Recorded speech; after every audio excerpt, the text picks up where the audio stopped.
All right, everybody, welcome back to the Vigilante hack, issue number 2. It's called Dante's Inferno. All right, I'm going to let the guys here do a little recap and jog their memory and get back on the pavement, boots on the ground in this situation, and we'll take it off from there. So y'all tell me what where you left off, what happened last session, issue rather.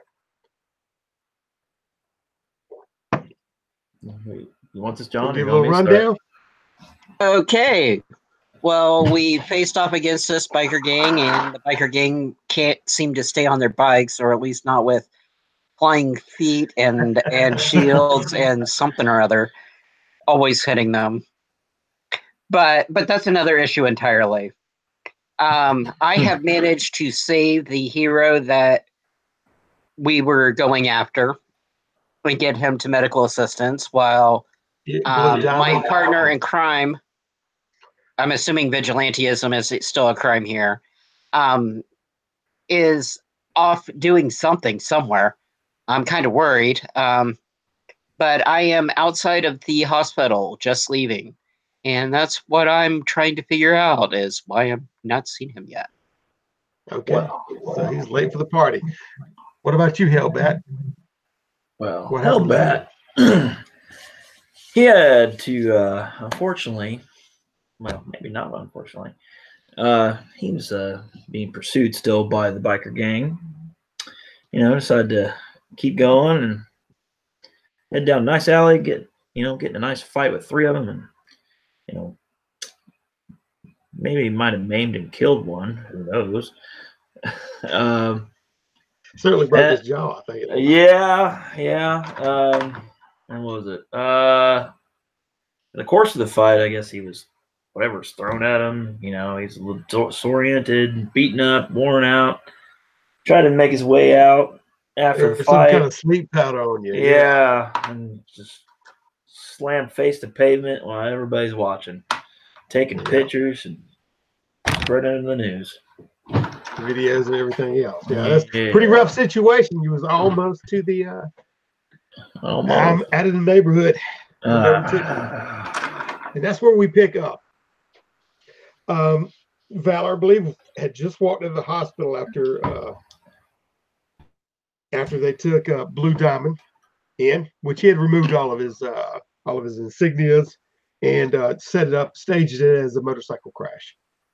And so Blue Diamond couldn't be identified as a vigilante. He is. Nevertheless, he did get a little view of you before he passed out. But he was pretty roughed up by the biker gang who was trying to drag him around town. I think Valor was a little bit giddy of that too, for a block or two at least. Well, when you're walking out the door of this hospital, of the emergency room, that's shutting behind you, Valor, your phone bings with a little notification. Seems like you got a little stream coming at you, which you have subscribed to and hit the little bell on certain streamers that will stream from inside of Dreamsend, which you're going to keep tabs on and see the movements that's going on in there. And it seems like one of those are going off right now in your pocket. Well, I kind of, since I'm right outside of there, I'm going to try to slide into kind of a corner. Okay. You know how some people go out of the way to answer their phone. I'm trying to make it look fairly casual, but I'm basically slipping away from the crowd and seeing what's going on. You open this up and you hit it and it pops open and it shows a little live streaming video of this man laying in the middle of the street and several people around him, and they're getting close to him. There's a lot of talk. Like, is that who I think it is? Is that him? That's him. That's that bat fella. And they're timidly approaching him, and they take somebody has a stick and they're kind of prodding him or whatever like that. Oh, shit. When they feel it's safe, 2 or 3 of them lift him up by the arms and start dragging him off into the building. And it's like a group, and you hear the person, the streamer on there, kind of following them in there, and they drag them into the building.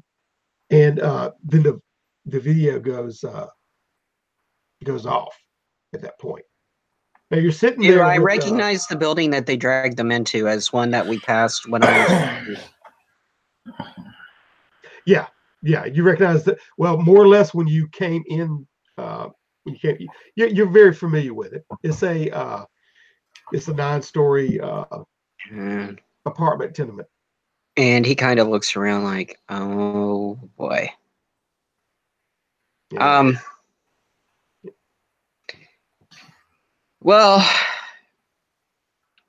I pull one of my little cards that I carry with me because he doesn't like to be completely anonymous. I guess you could call them his calling cards. Okay. And he's going to say, sorry, needed the gear. And he's scoping out to see if one of the ambulances has left the door ajar. Yes, as a matter of fact, the ambulance is sitting there. Seems that when they were coming in with one emergency victim, and you had shouted out that there was another one just right over the corner, just wrecked in a motorcycle. So the other driver, paramedic, ran over there and got him. And in the disordered chaos that happened, they were both taking the victims in, and the ambulance is unmanned right now. So if you well, the first thing I'm going to do is my backpack is designed to kind of help hide the shield at times, at least not as obvious. I'm going to go ahead and grab my jacket, my backpack, and I'm going to hold it like someone who's just came out of the hospital or is going in. They aren't quite sure what I'm doing, but just holding on to it. Okay. And then I'm going to go up, and I know it's a risky move because I'm kind of incognito, is I'm going to look in and see if I can snag one of the med boxes, one of the EMT kits. I want you to roll on your dex for that. Let's see if you're stealthy enough to pull this off. Oh, wow. That's a 2. It's a 2. Okay. You have no problem finding one. There's one very close to the side entrance of this ambulance. Okay. And you pull it right to your side and keep walking. It was beautiful just how smooth it was when you walk by there. You didn't have to crawl up in the halfway or anything or root around. It was just like it was sitting there waiting for you. He kind of wishes that he could take the ambulance because he wants to get there quicker, but that's just too big of a risk right now. It won't do him any good if he's caught for Grand Theft Auto. All right. So what's your next? And I'm saying probably by this time, I hate to say it, it's time to go by the house and pick up the bike. And I don't mean a motorcycle. Okay. So you're on the way to your house. Gotcha. Really quick. It's a mountain bike. Okay. Hey, it's a hell of a faster than putting it to your place. Okay. Hellbat, you're in a room, a nondescript room. It's very shadowy. Roll a d6.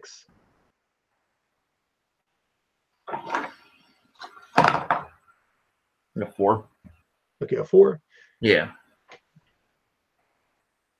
You look over in the corner. You notice over in the corner a little white rabbit. It looks like, or some kind of a giant rat, but you discover it's a rabbit when it starts hopping, and it leaves out and then it goes down the hall way and disappears down the hallway. This in front of you. And you hear footsteps, and this shadowy, dark-clothed figure is walking right up to you. And he cracks his knuckles in front of you and leans in and says, "Dante, I believe you just met your match." And I want you to, he's rearing back to take a swing at you. I want you to roll a die 6 and see if you're surprised with that. Okay? 1 or 2 you will be. 5. Okay, 5. All right. You're not surprised. Almost like you was anticipating this. I want you to roll your initiative, which will be your dex. I got a 4. Okay. You got it. Now, if you were ready for him, so if you want to make some kind of a move, you can. Said he was rearing back. Yeah, he cracked his knuckles, which kind of gave you a clue that he was about to do something, and then he reared back to swing at you. What you're doing? As he's rearing back, am I like just laying face down, face up, whatever, which way I want to be, or kind of sitting in the corner? No, you're standing in the room. Right now. Standing in the room. Yeah. As he's rearing back, I'm gonna dive in on him and basically just pull a John Wick move here, and I'm gonna tuck my arm underneath him and just try to take him down to the floor. Okay. When you're doing this, I want you to add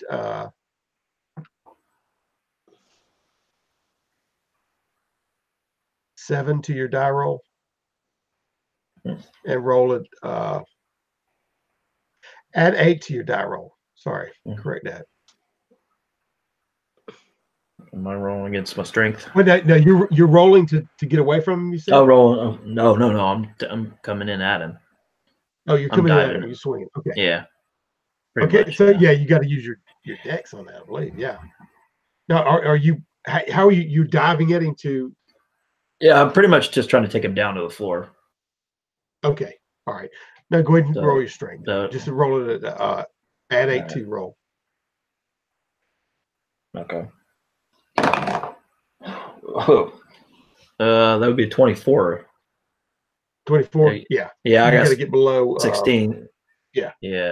So. All right. He swing as you dive at it. He almost like Toro with a bull. He pushes your head to the side, and he swings at you as you go by. I want you to roll. I'll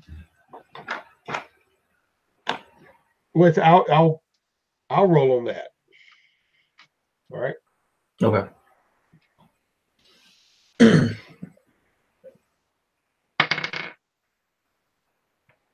Okay. As you pass by, you hear the air whiff over your head, and you realize he came very close, but you're stumbling forward a little bit. And you got to regain your composure and swing around on him. Okay. All right. I'm gonna try. It's really dark in there. Yeah. I'm gonna try to see if. Go ahead.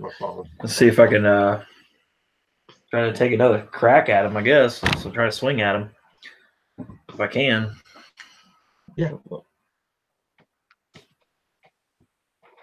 right. Just add 8 to it when you roll it. All right. Cool. 7 plus 8, 15. Yeah. Okay. I got it. Well, he pushes it out of the way. You stumble forward a little bit. You hear the whiff, and you swing around. So it's like that breeze just refreshing. You swing around, and you clock him in the jaw. And roll your Your D4. Oh, D4. Okay.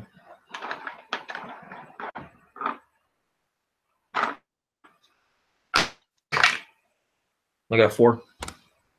Okay. What'd you get? Oh, 4. 4. All right. Yeah.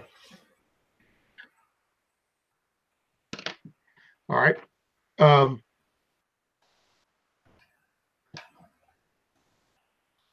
Now,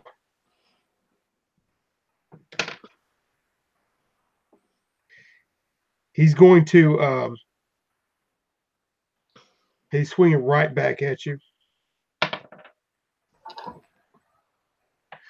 And when you clock him in the jaw like that, when he swings, he's still swinging with a back of momentum that that he got knocked back from, and he misses you, but he gets real close. I mean, it's like right on you. You're ducking and dodging. It's kind of hard to get a beat on him with this blackness in this room, but you can feel his presence, and it just whiffs by you. So, what do you want to do right now?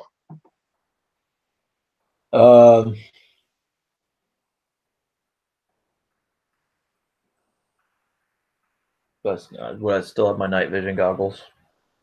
No, it don't seem that you have anything else. Hitting gear. Okay. Yeah. Okay. All right. I'm gonna try to swing at him again if I can.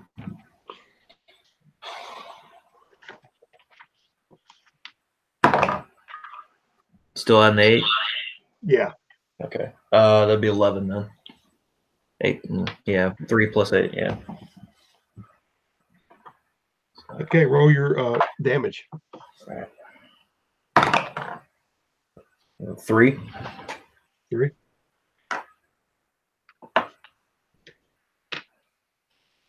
All right.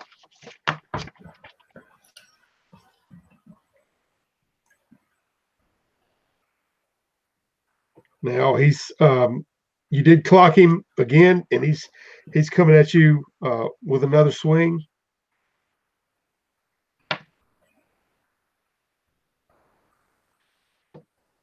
All right, I rolled a 1.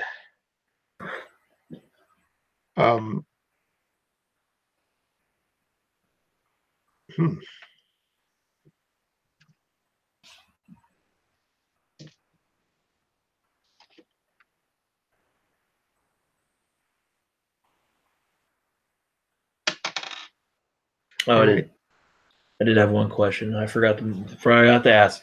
Since are we back up full HP? Because I know I took a little bit less in the last session. So yeah, okay, you've essentially got it. All right, but he just clocked you for 6. Jeez. Oh man, am I completely out of my armor? Yeah, you are. Because I know I didn't have a chance to repair it. So, yeah. All right, cool. That's awesome. I'm at 6 hit points left. No. Okay. Yeah, that was double critical. Oh. All right. I'm gonna stop it right there, just for to go back to John. I know that it'll be your go when we swing back to him. Okay, on this fight. Valor. Yep. Okay. Your house isn't that far away. It was only a block or so. Yep. From That's the only reason when I went for the mongoose. Yep. All right. If you're going straight for the mongoose, and what are you doing now? I'm pedaling to the most my metal will do. Okay. So you're heading back to that area where you saw on the video clip, right? Mm-hmm. Okay. By the way, the mongoose is a standard racing off-road bike, and the hilarious part is it is done in red, white, and blue as well. Oh, nice. All right. Nice and flashy. This place is no more than like a block away from where you are anyway, because you live on the outside of it. So he was about a block away from being out. So about two blocks away from you. Well, at my house or where he is? Yeah, where he is from you right now. All right. Oh, I thought since we had that huge long motorcycle for me to get over to the hospital. well, I mean, I thought it was quite a bit of a jaunt. No, it's actually not. He had made his way when I kept rolling. He had made his way to like I think it was a block or 2 blocks shy of being out of Dreamsend, and you live a block or 2 away from Dreamsend. So right now, if you're pedaling, you're only about 2 blocks away from. To be honest with you, if it was that close, I wouldn't have bothered with the bike. I thought he was at least 2 or 3 movements by motorcycle. Okay. Well, I mean, it could have been on your way anyway. It might help expedite. I probably wouldn't even bother because I wouldn't be able to carry him with it anyway. Yeah, no, that's fine. That's fine. If you want to foot it, that's fine.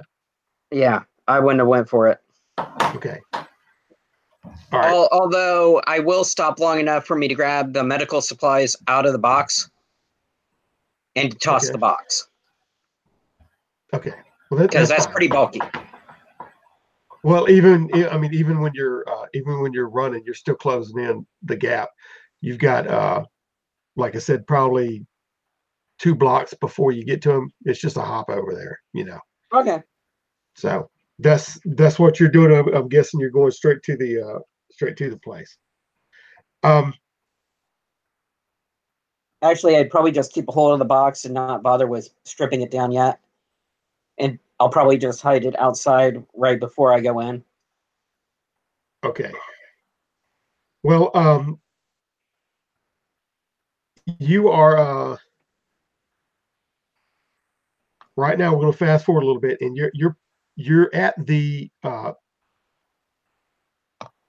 you're approaching this building. There are people still around in the streets and still talking. And by now I would have my domino mask on and my scratched up jacket, and he's still kind of irked about that. But that's another issue entirely. And yet, when y'all came through this before, the last time, a lot of these lights were off. But a lot of those participants that was around that little bike race have started, filtering up. There's been people that have woke up due to the commotion. There's a couple of about 5 lights on in this building going up in different areas on different floors. Mm-hmm. And there are people out there, and they're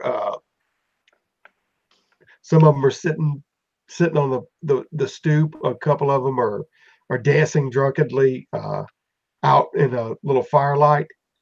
The lamp light out front, and none of them seem to be acutely aware of anything. So, what do you want to try? Well, that will definitely be. I'm going to be in garb, so I better go stealth rather than trying to wander in. Yeah. Okay. So if you want to stealth, which side of that building are you going in? Front, back, what? Right now you're. I'm looking for opportune options. Okay. I'm a pretty good acrobatic artist, so if there's even like a 2nd-story window that's open or something like that, I'm mainly looking for the non-conventional ways into the building that won't cause a lot of noise.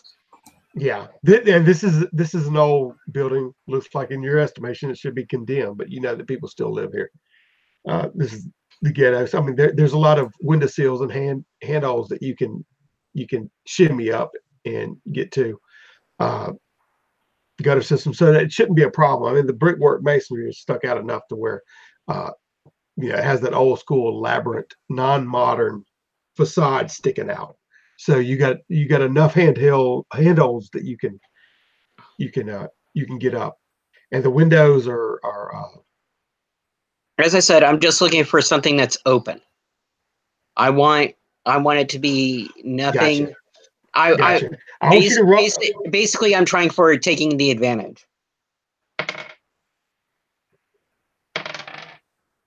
Okay. On the 2nd floor, on the first window, on the back end, you see the curtains breeze out and the window's half open. Okay. I'm going to climb up there Because I'm assuming that that isn't going to be a locked window like any other in this neighborhood is going to be. So I'm going to climb up and I'm going to see what I see inside. Okay. When you climb up inside, I'm not going in yet. I'm just looking in. Yeah, when you climb up to look inside, it looks to be a couple of cardboard boxes strewn about. It is silent. You hear the breeze that was pushing the curtains out from the air conditioning unit that's on the building. So it's got a little breeze coming out at you, and but rather than that, you don't hear any noise, and it seems to be empty. Well, I'm going to try to silently slip in. Okay, roll your dex and let's see. I know you got acrobatics, but that puts me at an 8, which is okay. All right, which you is slip in 10 under. You slip in, and the area that you're at is kind of the alleyway. I know they got still windows on here, but the building that's right beside them is only 2 floors tall. Okay. So the rest of it goes up. You got windows in that. So you slip in and you land. The dust pillows up around you and gets caught in the air conditioning vacuum and wafts out too. You hear the floor creak, but other than that, it's nothing. And it looks to be like a stationary, like an office room more than anything. It doesn't have any. There's a door over in the corner. It could be a broom closet. It looks like a smaller door. And then there's a door that leads out into what you assume would be the hallway. Okay. I'm going to go to the hallway door. Okay. And I'm going to make sure that my gloves are on so that no pesky fingerprints are around. Gotcha. And I'm going to slowly turn the handle and just slowly pull the door just enough to get an eye. Okay. When you do, the or door. Actually, does the door have a peephole?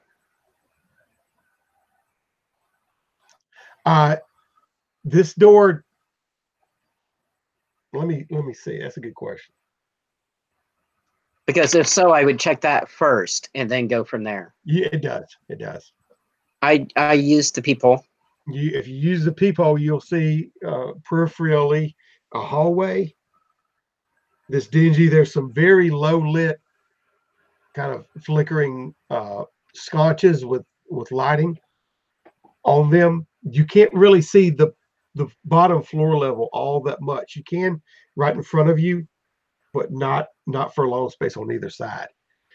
You see some trash and refuse kind of laying on the floor, but other than that, okay, that's it. Now I'm gonna do my sneaky sneak, open the door a crack and look, get a better view. Okay, when you open the door, it doesn't squeak noticeably, but you hear it moving something, some trash or whatever, as you push it away, and you can kind of see the trash spill out, like it was in front of the door jamb when you're pushing it open. So it slides out of the way. You hear at this point in time, you hear somebody grunt and roll over, and it seems to be that there's somebody sleeping in the hallway, with his back to you, or at least it appears to be a man. It could be a woman, but it sounds like a man, and huddled up in a jacket, a big jacket, and just laying in the corner. So he was leaning against the door, or he's laying on the floor. You just push some trash out of the way with the door. That's all you see. But then you look down, and probably about 5 foot down, laying up against the wall with his back to you, is a guy sleeping up against the wall.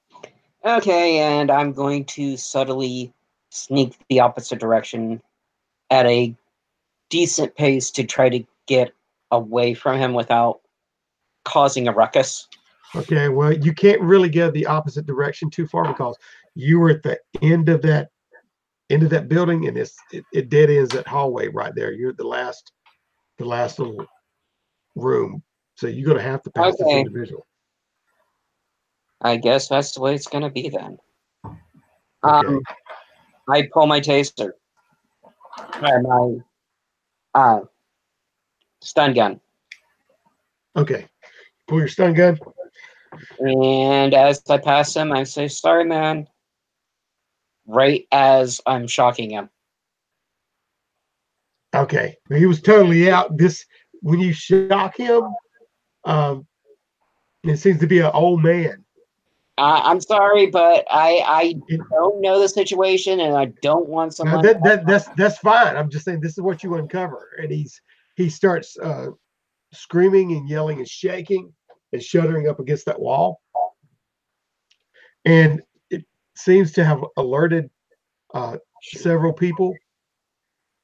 You see And what I mean by several. I don't even stick around long enough to find out. I just pull. Yeah, because you hear doors start. Well, I didn't. Who's out there? That kind of thing. He was already asleep. So which way you bolting?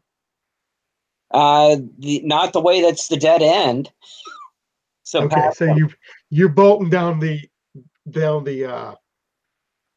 And I'm thinking to myself, sleeping person still screams with shotgun. All right. Well, you're going past it. There's been count of 3 doors that's opened up along this hallway as you're passing them. All right. And I'm going to see how individually their reactions are. And remember, I'm in full costume. You're in full costume. Oh, okay. Happy 4th of July. Happy 4th of July.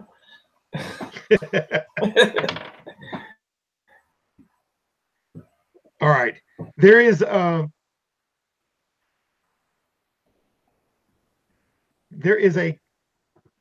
guy that steps out right in the 3rd door, and it's this big black guy with a big booming voice.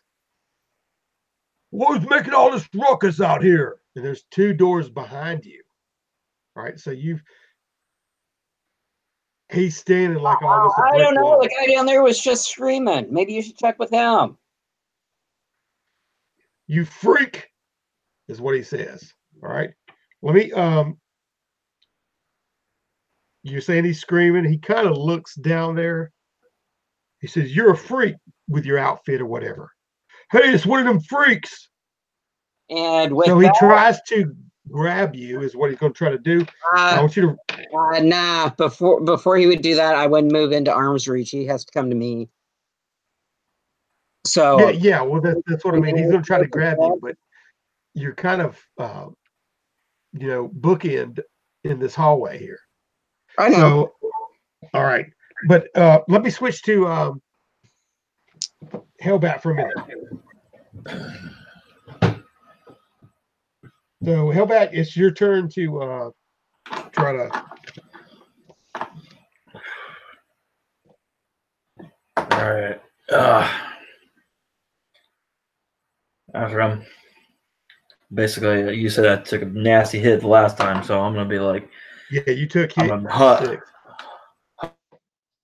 and puffing a little bit, and I'm just gonna be like, who the hell are you, man? How do you know who I am? I'm your worst nightmare. And then, I mean, that's what he says. You can't escape me. What I do to you? What do you want? You do everything to me. You've done everything. Are you swinging or are you just talking? Because I'm gonna swing. Enough of this talking.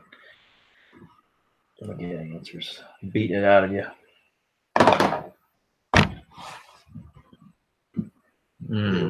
No dice. Yeah, no. I failed that one horribly. Okay, as he leans back, he says, oh, pathetic. And he takes another swing at you. All right.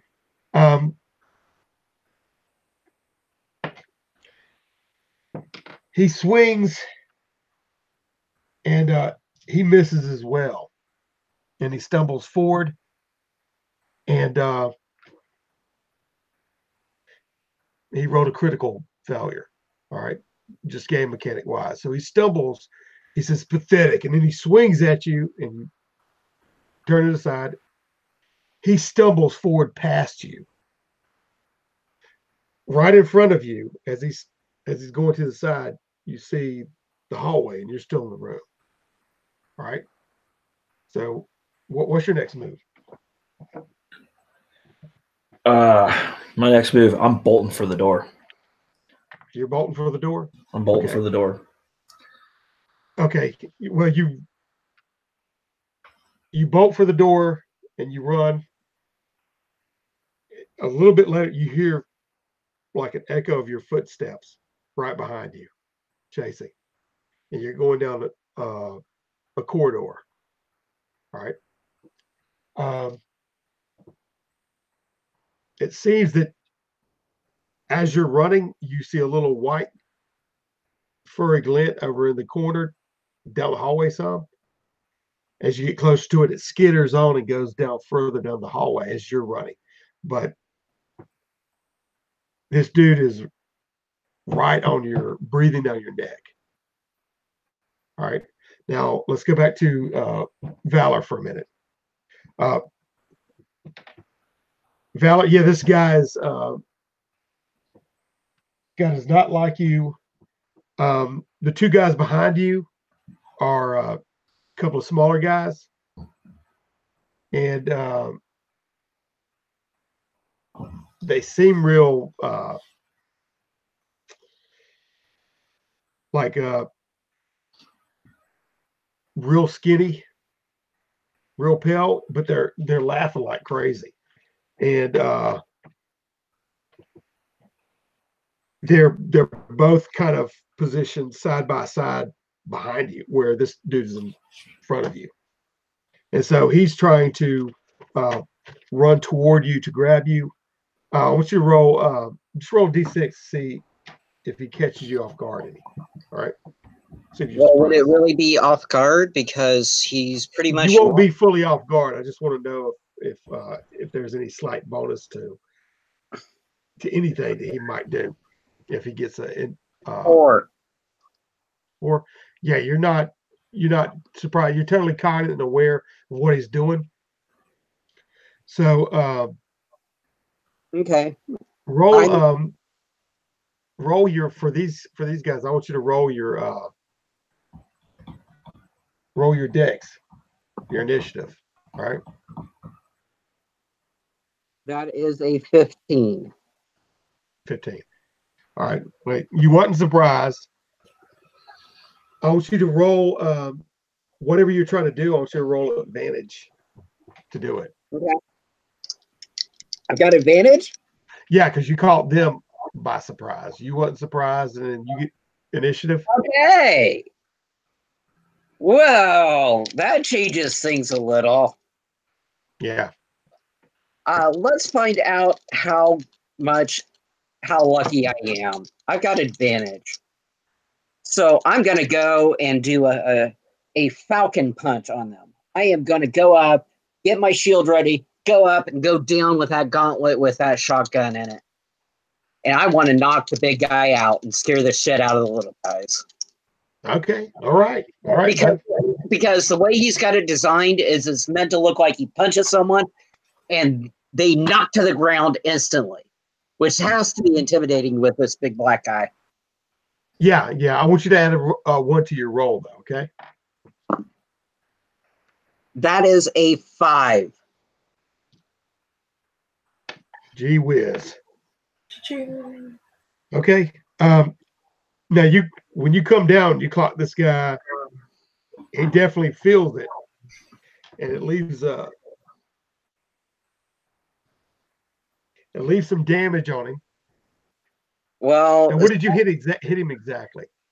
I hit him with a stun gun. My goal is to knock him down. Oh, got you. You hit him with the stun gun. Okay, sorry, I was thinking. It's built into my glove, so it looks like I'm hitting, but I'm not.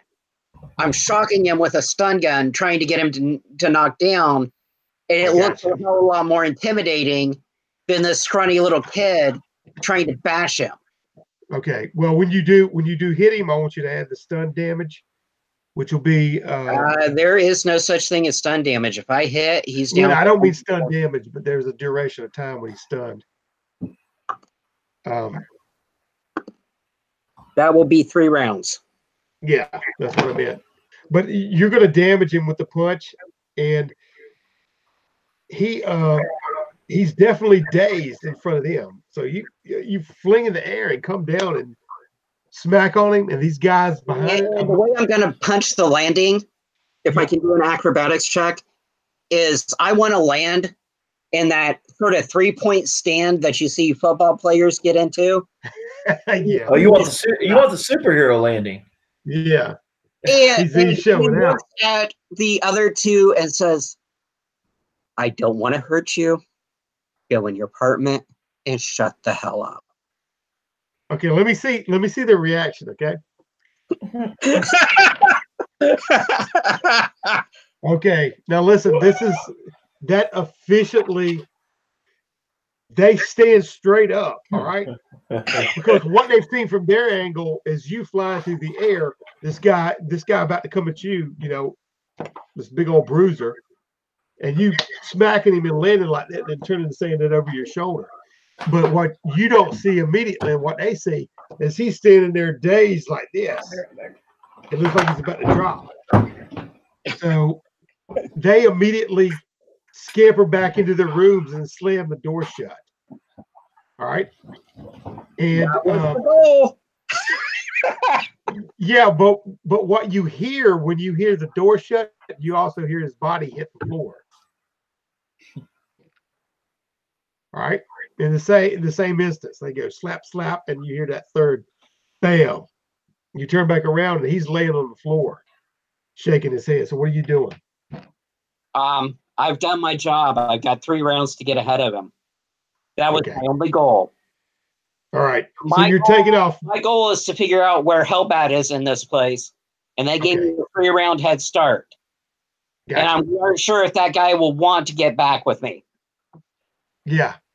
So are you still doing my hit damage too, or do you want to just leave it at this time? No, I did the hit damage. You definitely impacted with it, with the unarmed. Yeah, with an unarmed. Yeah. So that'll be 4 points. Gotcha. Maxed out on that one. Okay, but I know you did clock him, and you landed and jumped over him, and you're starting to run. Now, speaking of running down the corridor, Hellbat, you are running down the corridor. You see that little rabbit, it'll stop, and then you get closer, and then it keeps going. And it's like it kind of looks over his shoulder and keeps going. And the guy's right on your neck.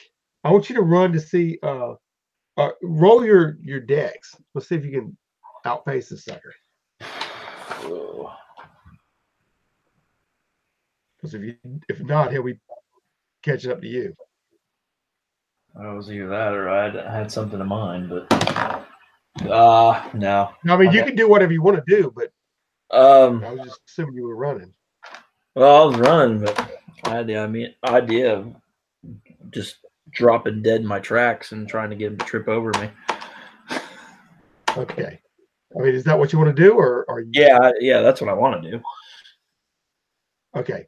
So you drop down and well, I mean, roll your dex and let's see if this hinders him anyway. 4.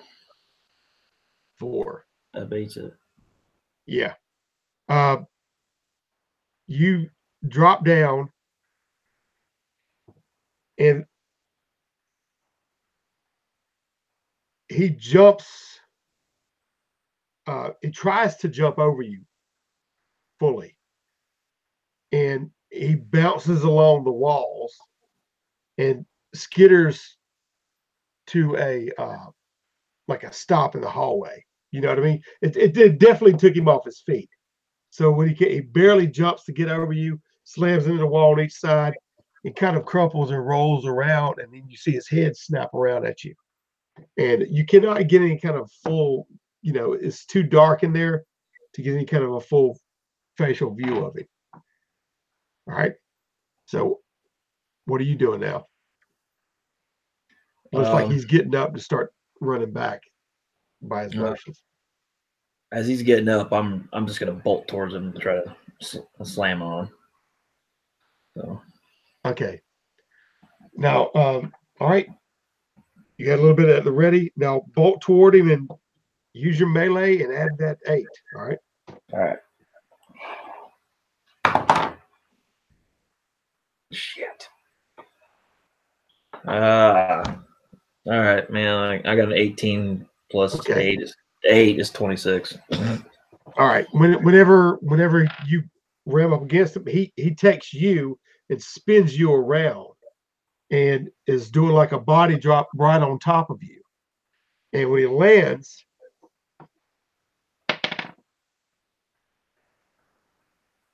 on top of you, the floor gives way. It creaks and gives way, and you both fall through and land on the floor below.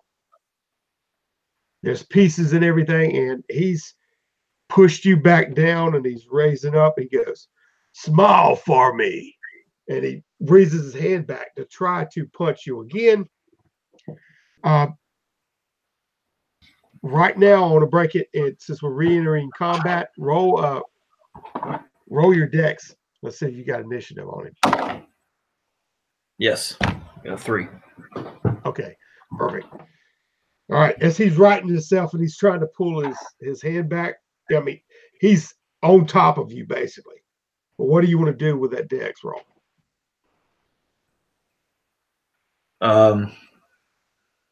He's trying to reach back and hit me again. I'm trying to force my way up off of me, throw him off balance. Okay.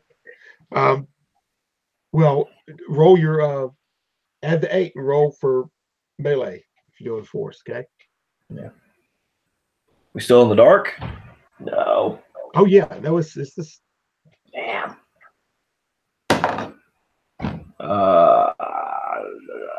Yep.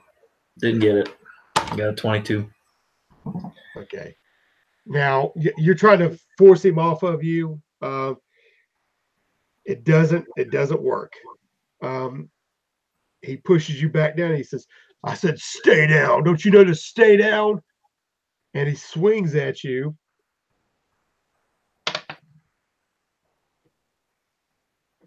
All right. And he clocks you in the face.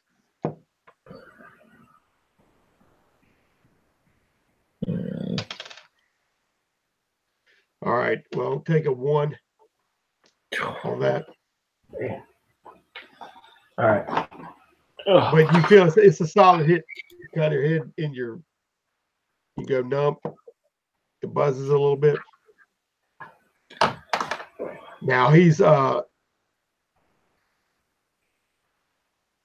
says, I'm gonna choke you to death. And after he punches you one time or whatever, and he's trying to slip his hands around your throat. He hadn't fully did it yet, but I want to see it's your turn to do something to him. But you can get by his movement on top of you. That's what he's doing. He's shifting his weight to do that. All right. I got a free arm. Yeah, you do. Okay. All right. I'm gonna try to clock him in the face. All right.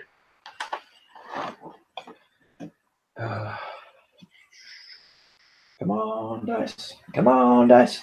I got 18. 18. And what's your That was adding 8, right? So 18. Yeah, that was adding 8. So you do hit him. All right. I want you to roll roll your D4. Oh, D4.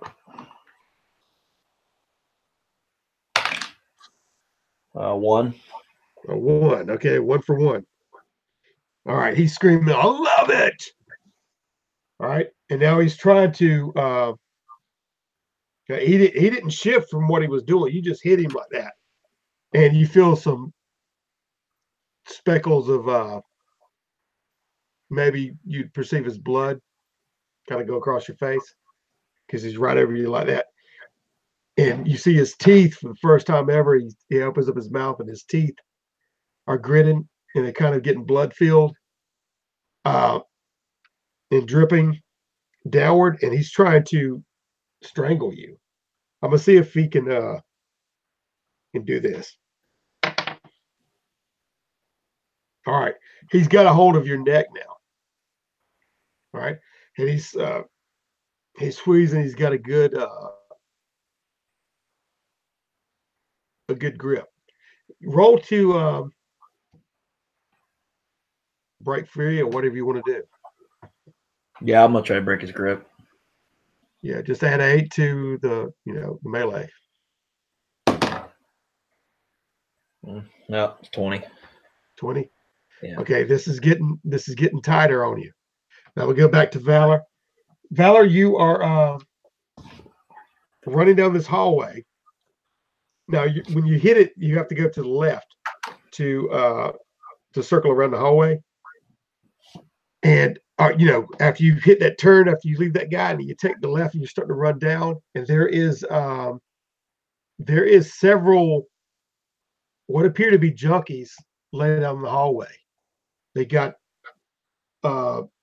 needles in the arm, 2 of them together, one of them shooting the other one up, and the other one's laid up across the thing. It looks like they're out. They're out of it. All right, that's about halfway down the hallway. So what are you doing? Well, as I book past them, first of all, am I hearing the ruckus? Any other ruckuses in the place I'm at? You're hearing voices from the rooms, and it seems like some of it is not to be discussed here, but it's some of it's arguing between man and a woman. Right. I what I'm mainly going for is, do I hear the brawl? Yeah, you don't hear. You hear one fight with dishes going up against the air, because the man and woman are fighting, but nothing. I mean, it seems like a domestic dispute. That's not what I'm. That's all I'm saying. That's all you're hearing right now. Okay. In the location you are. It's pretty prevalent. It's not like you got to strain to listen for anything in particular. It's really loud. These junkies are laying there. The thing that I was saying is, if I'm in the same building as him, shouldn't I be hearing something of their fight? Now, this is a 9-story building, tenement house, and you came in on the 2nd floor. Okay.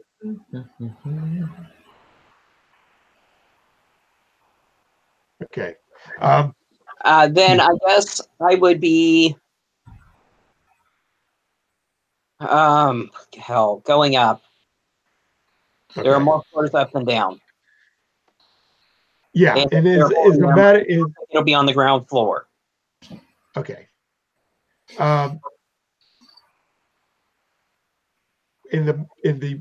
When you're approaching this right after these drug addicts that are laying on the floor, you do see a turn with a little light coming out. It looks like a middle hallway in the middle of this building, right? Because you're on the front hallway running the length of it like that. And there's doors, you're passing doors, but that looks to be a hallway. And it continues on to the end of the building. But I'm looking for a stairwell. Yeah. And when you get to that center, those junkies kind of look up at you and they're like, man. And you look at that stairwell and you can see you look at the hallway, but you can see it dead ends right there. And it's mainly a stairwell going up. So I look at him and say, drugs are not going to do anything but burn out more of your brain cells. but I don't have time to deal with you right now. Okay, they throw some obscenities to you and some gestures, and that one of them's off though. He's out. And anyway, are you going upstairs? Yeah. And I'm taking the steps 2 at a time. I'm racing up them. Okay, you're racing up them, and then you turn the corner, and they spill out into the exact same situation of hallway that ends up. It looks like a carbon copy of the floor you were just on for the third level. Right now, I'm just gonna keep going up until I either reach the top or there's something to distract me. Okay, gotcha. Because I'm gonna try to work my way down rather than up. Okay. You're going to try to work your way down? Once I get to the top floor is where I'm going to start the investigation to try to find you. No, I understand you now. I got you. All right. Well, if you're continually spiraling up, you do see various junkies laying in there, very same situation that you saw before. Mm-hmm. Now, one of them does say something that kind of catches your ear. And wait till Big Brother finds out about you. And then they kind of slump aside. And with that, is he pretty much the only one that's awake out of that group of junkies? No, well, he's kind of off by himself. There was 2 others in the corner. They kind of laid out by themselves. Well, yeah.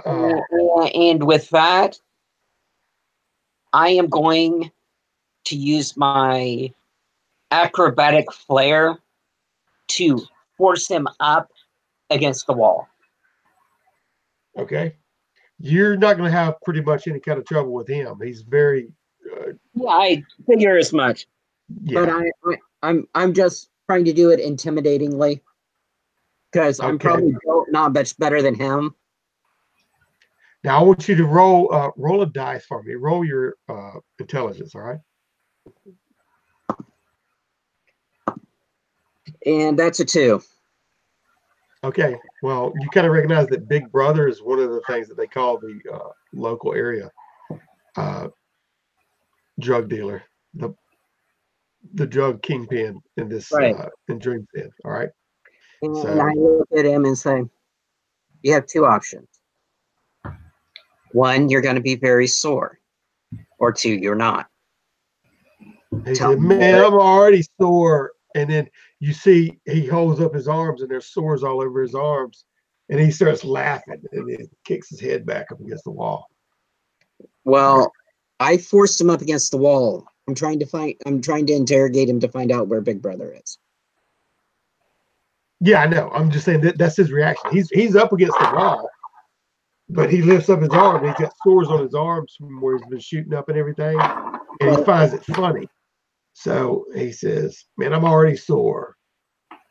And then he kind of, his head flops back at you and looks at you. And you can tell he's high. Mm-hmm. What else are you saying to him or want to know? Who knows? If I go up to Big Brother, I may have some stuff when I come down. Oh, man, you can bring me some stuff? That'd be great. But I need a reason to. And I don't know where his stuff is. Maybe you should tell me where he is. Oh, I can deal with him. He's coming. He's coming. They caught that Fink, that bat. He's coming. We already got the word out. Mm-hmm. He's coming to get him. He's gonna bring us all some good stuff. Well, I can get you more good stuff quicker than he can. But nobody can do that. Big Brother's got this stash, and he starts laughing to himself. Well, where does Big Brother keep him? Keep it. And I don't know. He just brings it. Or he keeps it. He just brings it. We'll bring him money or bats, and he laughs. And he'll bring it. He's a hookup. Okay. Okay. Well, I give him a not so subtle bash. I'm assuming that it'll be probably enough to knock him out. I'm not trying to kill him. Okay. All right. Well, just roll a d4. Okay. That's 3. Okay. Well, when you do, you bash him. He's grimy. He slips out of your hands a little bit when his clothing is all loose and grimy. He slips and he falls down, and then his head hits the ground, and he rolls back. You can still hear his breathing, but he's shallow, but he's definitely been knocked out. Okay. I'm going to turn him on his side and then start back up because I have no right, but I have no. I'm a college kid. I know how to deal with drunk people, but I don't know about high. Okay. So you just putting him on the side. Okay, gotcha. I got you. Where you coming from? All right. Yeah. He's not gonna pull the Hank Williams on you. And then we'll go back to Hellbat. All right. Hellbat, he was strangling you. And I want you to roll. I want you to roll your will. Yeah, roll a save. All right. For willpower. All right. I want to get a +2 to Believe in that. saving this. Well, I don't know, man. That's my special feature is +2 to save throws versus willpower. Okay, well, that's perfect. So,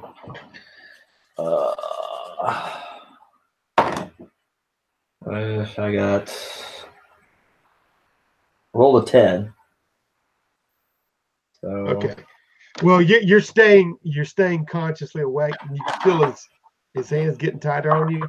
You feel your blood, your head throbbing more, and but kind of with a renewed focus, you focus in like a laser on who you're fighting at or who you're looking at, and I want you to roll to see whatever else you can do right now. Got another opportunity. He's still choking. You're just not passed out. Said I could see teeth, man. I'm just gonna go swing for the teeth. Okay. All right.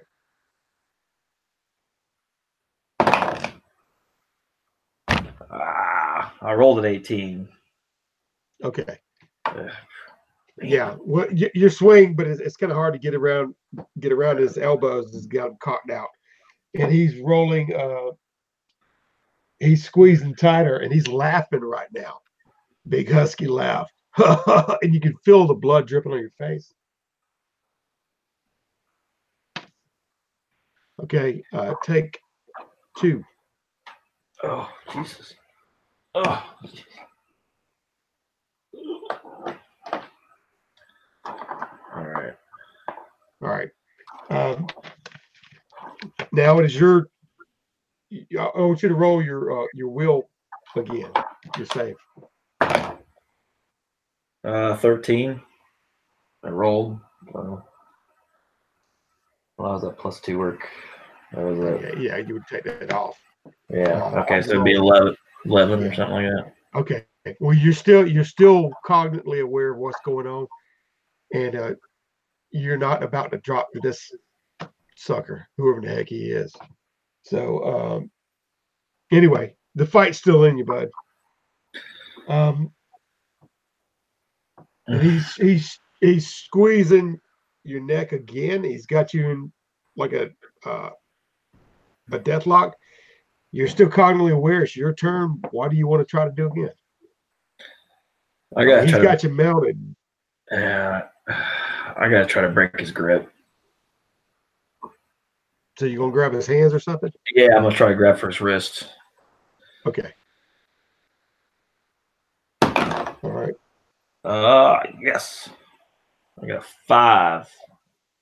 Okay. You grab a hold of let's say you grab a hold of his thumbs and start pulling them back. And he kicks his head back and he starts screaming, "Yeah!"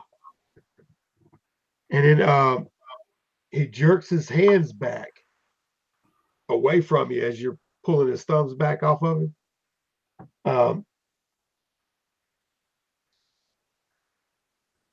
And he tries to. He's taking his time trying to pull out from your grip, trying to wrestle off your grip. I'm gonna see if he can do that. You're still holding on to him, obviously. Yeah.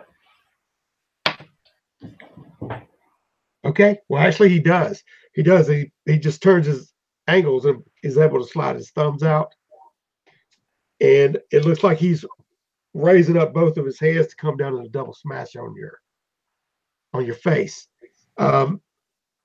But it's your turn. All right. Well, it gives me an opportunity to try to hit him in the solar plex, basically. So go for a gut punch.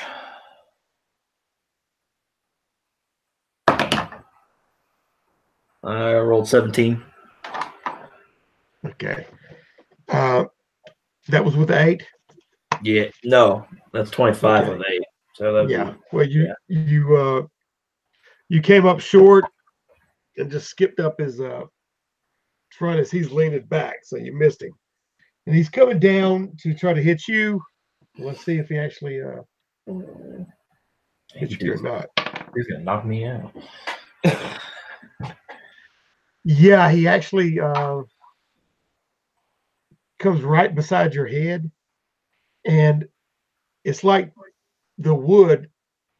Okay, he did a critical fail again 2 times, but the wood comes up and shatters like right beside you. You just move your head, and it shatters, and it looks like a shard flies up and catches him in the face. And at that point, he starts cranking back and trying to get off of him and clutching his face. And he's saying, "Damn you, Dante! I'm gonna kill you!" And he's definitely off kilter right now. All right, so it's your turn. All right. If you roll any kind of thing, just add 4 to it. Okay. All right. I'm gonna use that opportunity to try to get this guy off top of me. Okay, I want you to roll for advantage too. Okay. All right.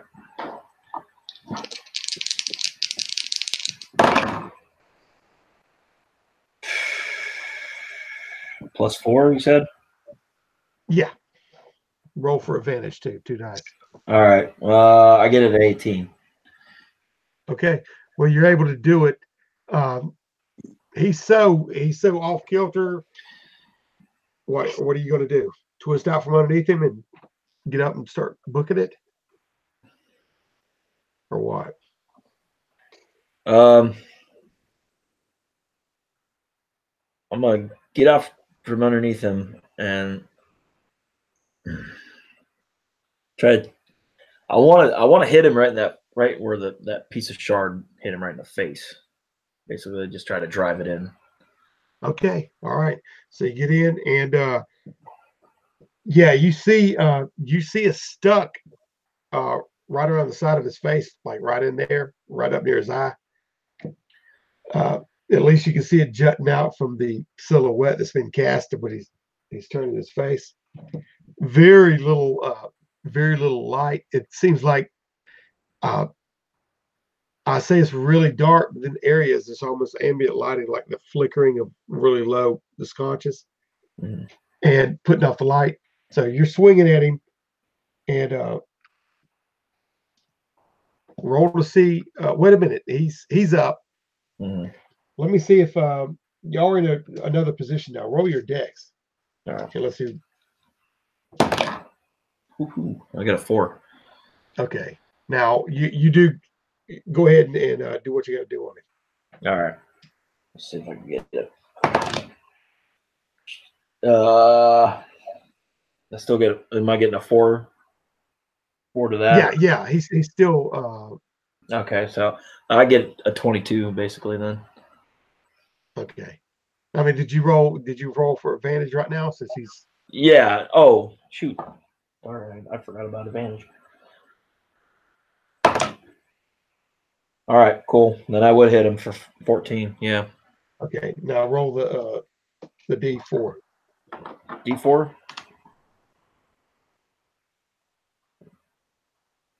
I thought it was D6 for unarmed damage. I thought it was D4. I could be wrong. We can double check that. It changes by class. Ah, okay. Yeah. If you're D6, go ahead and roll a D6, man. Yeah, I'm D6. Unarmed. A 1. A 1. Now, y'all trading ones a lot. Yeah. Okay. Yeah, you spike him, and as you do, it tears that shard out. All right, as you hit him, and he goes back a little bit, and his hands are over his face. You can see him like that, and then he goes and throws his arms back, and it starts running at you again, which he reset there. I want to see if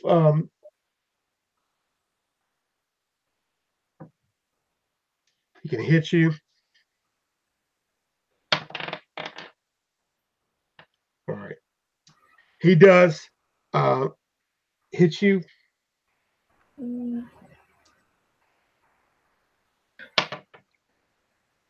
All right. He knocks you for 2 points. Oh, wow. Wow. That puts me down to 1 of damage. Oh. All right. You're reeling back on this. I'm gonna switch to Valor for a little bit. Now, Valor, you are currently up and around what you consider, if you've been counting, and I'm gonna say you have, you're up around the 8th floor. Mm-hmm. So this is a 9-story tenement building. All right. So you are 1 floor ahead. I mean, from the top. Mm-hmm. So you get to the top. I'm assuming you said you wanted to work. Okay, here's the thing. What I'm trying to do is, if I hear something that I think is going to be suspicious, yeah, I'm not trying to do metagaming, but if I hear a major disturbance, I'm going to figure I better check that out first. No, I get you. Yeah, that's what I was about to say, because I was actually about to roll that as you were going up. That's what I'm saying. You're on the 8th floor right now, and you'd been running up constantly. You come out on the 9th. I want to see if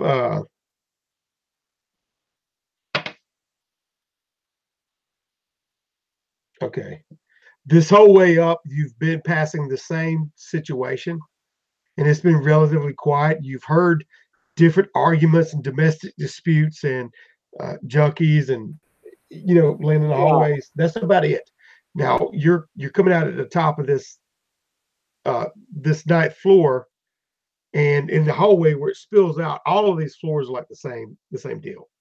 So you're at the top floor right now. You haven't heard anything, according to your ears, all the way up on any of those floors, other than what I've just described.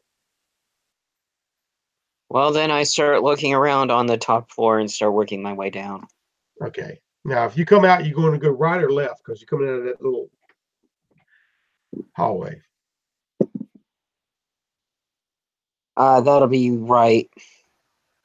Okay. If you go out to the right,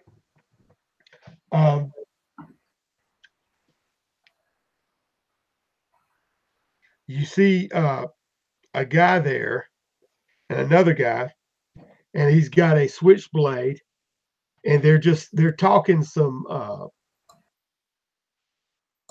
crap with one another, going back and forth, and they're standing in front of a door. When you pop your head out, go ahead. As soon as I notice them, yeah, the switchblade is the bigger threat. So as soon as I slip out the door, since they're busy arguing with each other, I'm assuming that I could get the drop on him. No, they were just talking. they're standing 2 doors down to the right, and when you come out of that area, there is one that he sees you immediately, and he does like that to his buddy and points, and then they start running right toward you. All right. Okay, really easy. Now, this is one you're probably going to have to think on a second, so I'll give you a second. Okay. Captain America, when he threw his shield, that was all geometry on it coming back to him. When I throw my shield, can I use an intelligence roll to make it come back to me? Not calculating on the fly like that. I mean, not at your intelligence. What is your intelligence? You can listen. You can. I can give a. Now I'm gonna give a directional thing to see if you can get. You can hone it in to try to get it to bounce back to you. Obviously, you're in a hallway, and if you can smack them without it dropping on the floor, there's a chance it could come back to you. Not in the fashion of Captain America, obviously, but if you can smack one of them and get it to come back in your direction, like a grenade bounce, that'll be fine. You have to admit that you have to give more props to Captain America now, knowing that it's all geometry. Oh yeah, no, that's But I mean, you can try to use your intelligence to throw that where it would be more optimal for it to come back. Well, I figured it would be a dex to see if I hit, and an int to see if it comes back. Yeah, exactly. But I mean, you could use your intelligence to see if there's any bonus to see if it comes back or not. So right now they're running at you. You still got if you're doing this, they're going to be near you in like 2 seconds, but you still got the initiative to throw that shield. Absolutely. Okay. And I'm going to try to clock the one with a switchblade. Okay, gotcha. Yeah, he was the one nearest you anyway. And we'll have to jaw drop them to see someone actually throw a Captain America shield. All right. It's just a toy frisbee. Yeah. Well, throw your frisbee. That is a 5 to hit them. Okay. All right. Or him. They're in a hallway, so it's not like they can branch out. And that'll be 5 damage. Yeah. You said 5 damage? Gotcha. Yep. And do you want the intel check at disadvantage to see if it comes back to me? I'm trying to be fair about it. Oh, yeah. No, well, I mean, your intel, do your intel at a disadvantage. We'll see. And if it does, it'll add a degree. That will be a degree to come back to you. That will be a 9, so I made it by 6. Okay. Or by 5. You did make it by 6. So you threw it adequately enough to where it would rebound off of his head and come right back at you because it's plexiglass a little bit. Now, the angle. And how happy does he look? Oh, he looks stunned. Nobody expects somebody to throw a shield like that in their face. And it hit him like a frisbee, and it reverberated back. Now I want to see roll. And as I do this, as I grab the shield out of the air, if I do, well, I want you to roll a die 6 and a 2 and a 3. It'll come right back at you. The other directions, it'll kind of bounce off the wall, and you'll have to. And that is a 2. Okay. Well, 1 and 2, it goes to the left, and it'll careen off the wall. And when it does, it slides down, almost rolls to you like a hubcap, right along the right side of the wall. And as I reach down to pick it up, okay, I look at them and say, "You are outmatched. Run." All right. Let me see what he does. All right. Okay. He just says, "Oh," and goes around his buddy, and he's going right toward you. Yeah, he isn't once impressed. In fact, he's got a little bit of a wild-eyed look about him. But does the other guy looks run? like he's juicing up. Oh, the other guy was stunned and kind of knocked back up against the wall like that. And his buddies and kind of runs around him, like almost get out of my way. You know what I mean? We gotta take this guy out, that kind of thing. So the first guy you hit is gonna take a second to get his bearings. But the other guy's running around him and will be on you in a second. After you say that, I want you to roll for initiative with him. It's kind of a waste, but that is a 1. Oh, well, actually, you're going to roll to hit him with advantage or whatever you want to do the next move. Okay.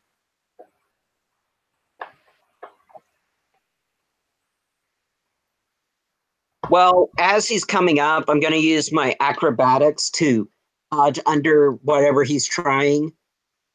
And I'm going to try to stun gun him. Okay. All right. Fist. All right. All right. Yeah, you had a critical success at that rate. So. And that is a 4. Okay. All right. You stun the crap out of it. You dodge out of the way and lift up and he is right in his gut. And he is going to be out for 4 turns. He hemorrhages and well, not hemorrhages, but he spasms a little bit as you jab him with that, and he folds over, and when he falls forward, he falls into the hallway, kind of like right around you, and he's laying there shivering or spasming a little bit, and he starts clunk down that stairwell. All right. So half of his body, he's half scissored down that stairwell. Sorry. Okay, the other guy is still, he's got his bearings back right now. Now he shakes his head and he's running. He's renewed his blade and he's bringing it back around. I want you to roll again. Y'all refocus and roll your initiative on this dude. And unfortunately, that is a 19. So he's okay. All right. Well, as old boy was spun around you, like I said, when you shoved him, he kind of had his weight on you a little bit, and he crumpled up and fell behind you, kind of almost like a python half wrapped around you, and starts falling out there. So it takes you a second to pull away from him. It's Valor's good nature. He's trying to make sure that the guy is not on his face or on his stomach. It breaks his neck, and the other guy kind of catches you off guard a little bit, and he will swing at you now. Well, you go ahead and no, I'll swing. Your what's your melee? My melee is 11. Okay.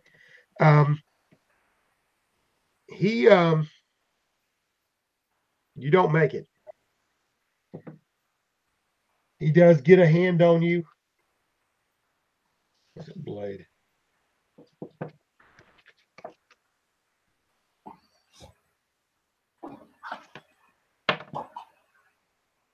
Oh no.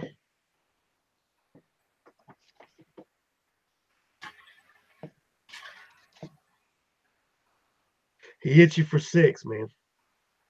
Yep.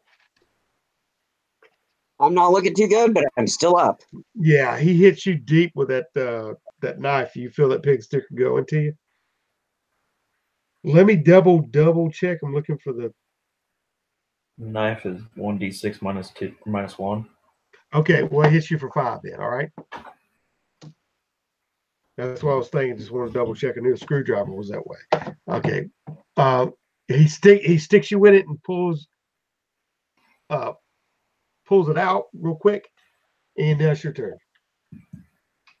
And with that, I will try to return the favor. I'm trying to knock him out. Stun gun again. Okay.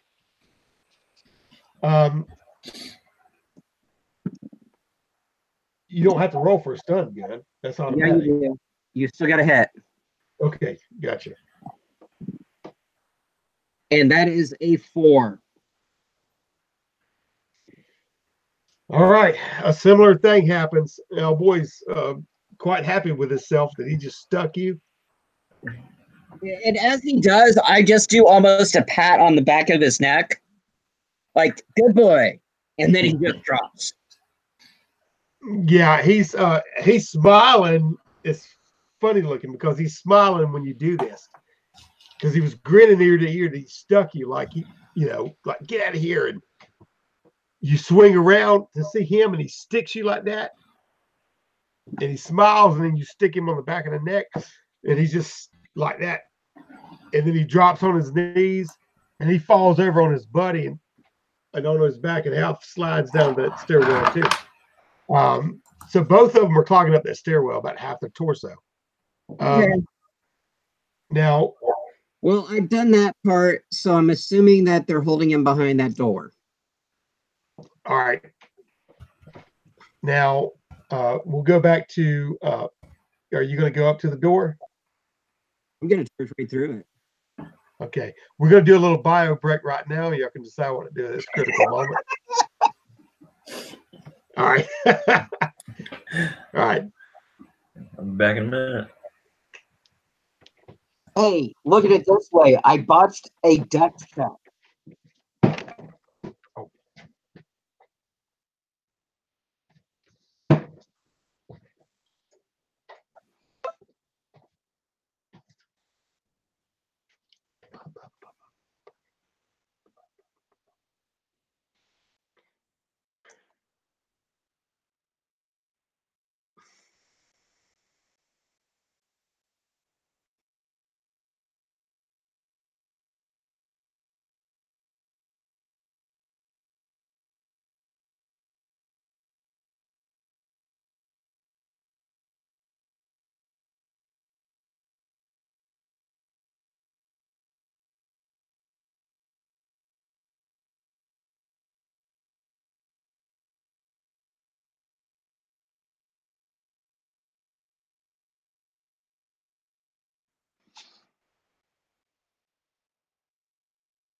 Hey, he's getting ready to join us now. I'm sending his character. Drew. Okay. So, is he supposed to be the archer? Yeah. Well, I mean, he can actually pick for all I care.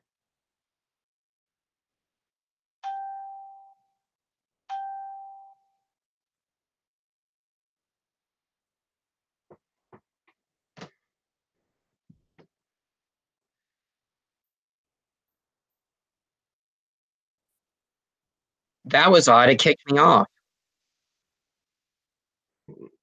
Huh. But I'm back on now. Drew's supposed to be the archer, right? Yeah, that's fine. I mean, I don't care which one he picks. Well, I'm going to send him both and let him pick. And I told him we were on bio break, so it's a good time to figure out what's going on. Yeah. Sounds good, man. I just thought it was easier this way when I saw that it popped up saying that he had messaged. Yeah, it's just in time, too. As I said, it couldn't have been more perfect timing. Yeah.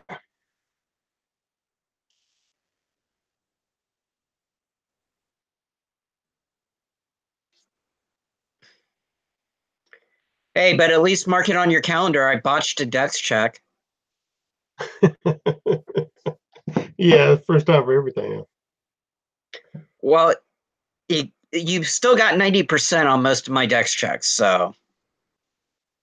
Or you still got 10%, so. Yeah. I should fail sometime.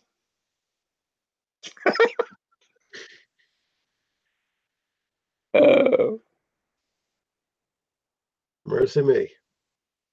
Wonder how y'all going to get out of here. Wondering how y'all are going to get out of here.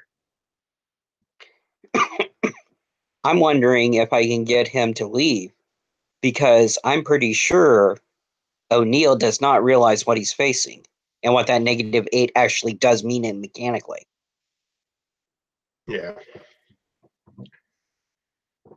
I don't think he realizes that's a level 10 character.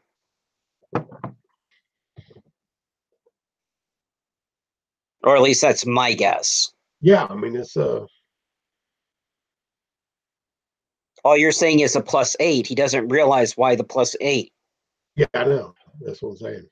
I mean, I don't know if he does or not, but he's trying to fight for his life. That's for sure.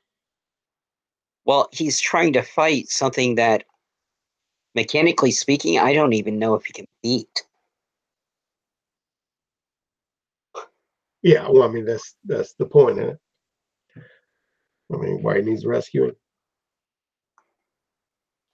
What he needs rescuing from is his own stubbornness.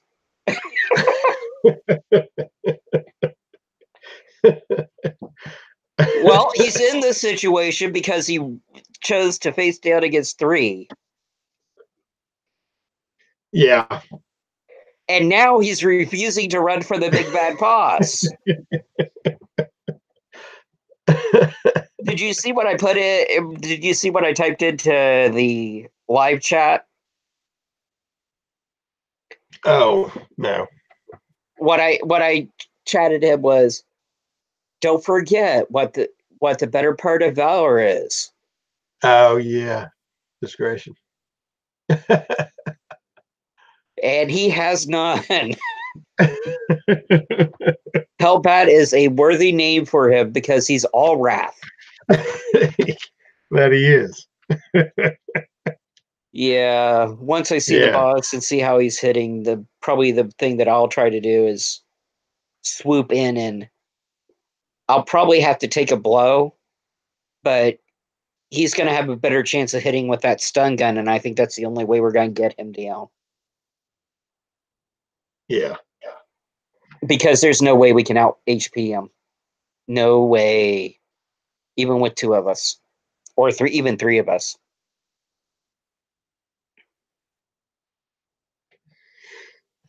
We'll see. We'll see what Turk can do. I know. I was getting worried too. And he's still putting up a fight. And then they was exchanging for ones back and forth. Well, also he's not seen you put someone in front of him that he can't beat. Yeah. You're back. You're back, Hellbat. Martha. All right. Well, at this juncture, you were going up to the door, Valor. Is that what you were doing? Yeah. All right. Hellbat, we'll go back to you for a second. Where we last left you, you were what you had just remind me now. You had just punched him, right? Y'all went back and forth once, right? Yeah, he just got me. He got me before we cut away. Yeah. Okay. Yeah. So you wrestled him off of you. You pulled his thumbs back. He missed you with a critical, splintered his face. You happened to pop that out of his face, and then he hit you. Is that what you're saying? Yeah, he hit me, got me for 2. I'm down to 1 hit point. Yeah. Okay. Now, what are you doing at this moment? Basically, I'm staggered back. I'm holding myself, and I'm just like, who the hell are you?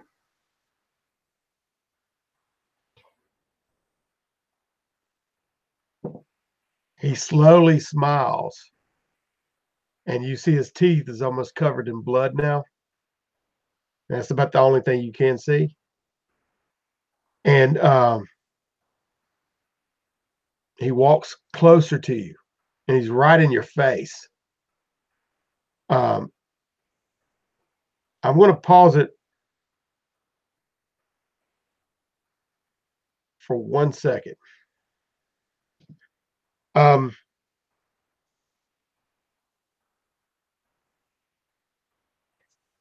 Valor, what are you doing right now? Charging in that door. Okay. I know it's stupid, but I'm charging in that door. You're going to charge in that door, okay? You're opening. Explain how you're doing it. We are trying sneaky. We are trying subtle. We are making the door just short of come off its hinges. I'm opening the door and charging through, and trying to figure out instantly my situation. Okay. You're charging straight in this door, and you open it up just like you're saying, running straight in, and what you see is low lit room, just like the rest of the hallway, with a couple of lamps inside. You see an individual sitting in the center of the room in a chair. He's tied, his hands is behind him in the chair, and he's roped to this chair. There is a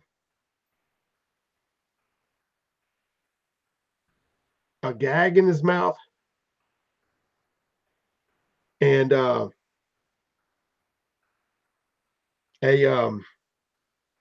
over his eyes. A rag has been tied over his eyes and like that. And you recognize him immediately. He's standing there and grunting and shifting back in there and going, oh, and straining against these bounds of this rope. You recognize him instantly as Hellbat.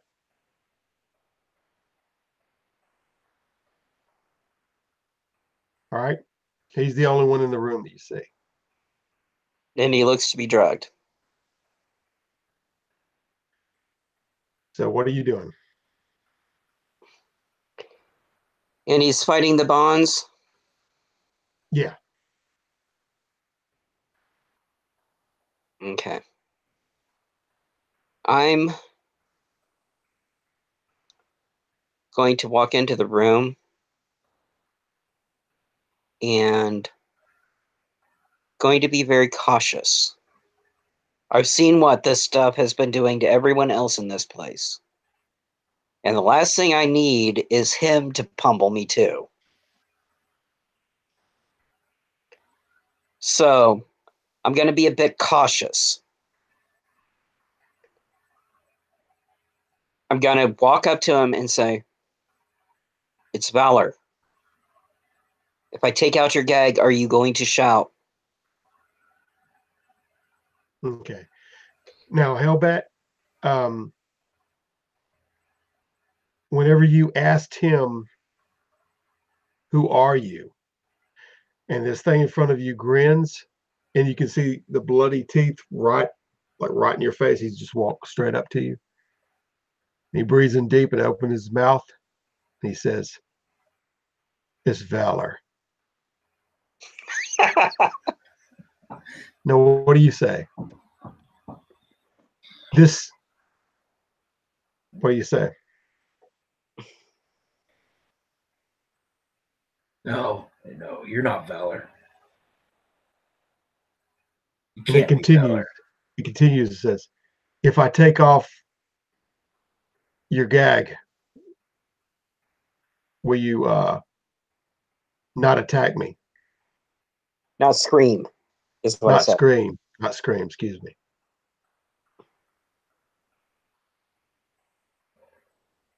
Now this thing's standing in front of you, and it's starting to there's little lights that start kind of blinking. It's almost like, like your sight does sometimes, right? As you're trying to understand what's going on here. And as it's going around, you see the face that you're facing more clearly now, more defined. The teeth and the structure of the face comes out, and you find that you're looking at yourself.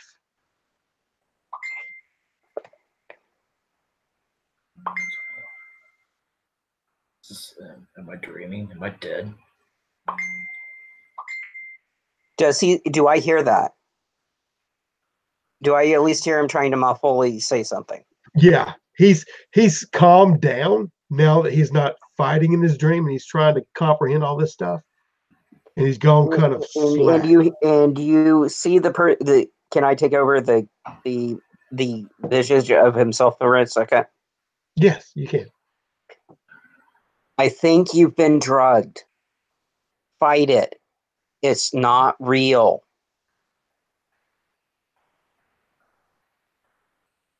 Feels real. I'm in the room. But if you break it, I've managed to get to you. If you're loud, we'll be noticed.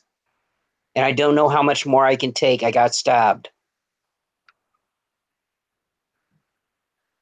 Why do you look like me? It's the drugs. The drugs. I don't take drugs. They gave it to you to control you.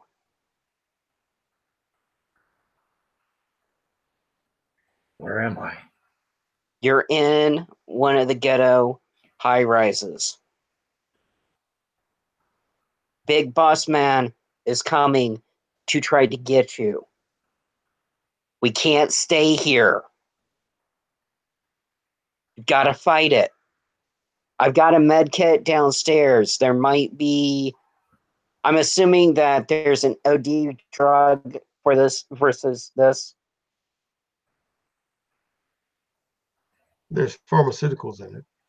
Right, but like there's for opium overdose and probably stuff like that in there, right? Yes. Oh, it was like some Narcan or something. I'm assuming I'm assuming that it's a common thing, a problem in the city if the drug use is that high. Yes, you will be correct. This is a heavily drugged used area. But I figure with what I grabbed out of the med kit, there probably would be all the common OD drugs, and this is definitely something that he's tripping on hard. Yeah. He says, when I took Blue Diamond and got him help, I stole a med kit because I saw you get captured. There's an advantage being a techie. I've managed to fight my way up here to get to you, but if you bring much more stress on us, I don't know if I can get us out of here.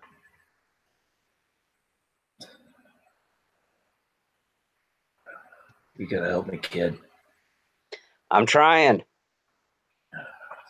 And with that, I'm going to ungag him and unblindfold him. Okay. Now, Hellbat, the lights that you started seeing around you, it was kind of popping in and out, and your vision was getting more clearly. It's like a veil had come up, and when you do as the veil comes up, the face in front of you lifts away, and in replace of that face, you see Valor's face in front of you instead of your own. And you see the room that you're sitting in. And with that, you notice the t-shirt has a nice gash on it, and you can tell I've been stabbed by a switchblade. What the hell happened to you, kid? Hey, you haven't had to fight your way up a 9-story building to get to a room and then deal with the 2 guards in front. After crashing a motorcycle in front of a hospital. Okay, right now you're hearing something that seems distant yet loud, and from below, somewhat street level. You can hear. Go ahead. And you hear that might be the big black guy that didn't like the fact that I hit him with the taser. Apparently, they don't believe in hiding weapons in your fist. This seems to be from outside of the building, and it sounds like something that you would have heard before through the police. It's a megaphone, and someone's speaking from below.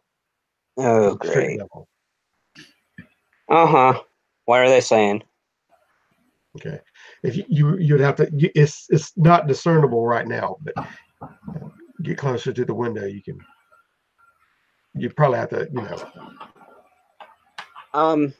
make it audible.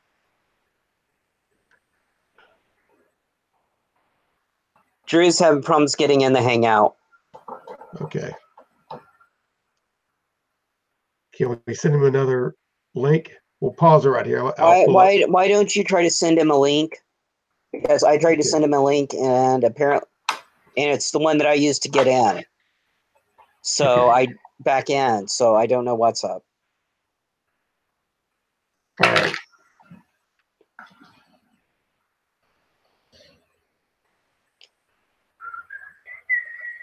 We may have to stop and restart to get him in. It happens from time to time.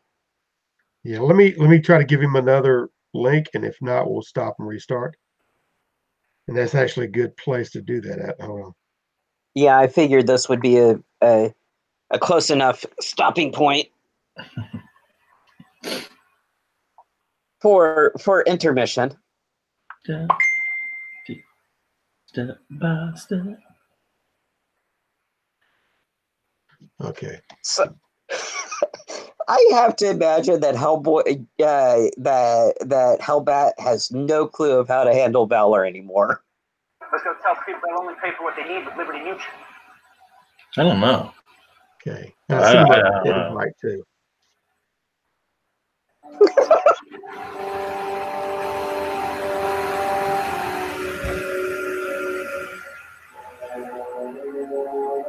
Okay.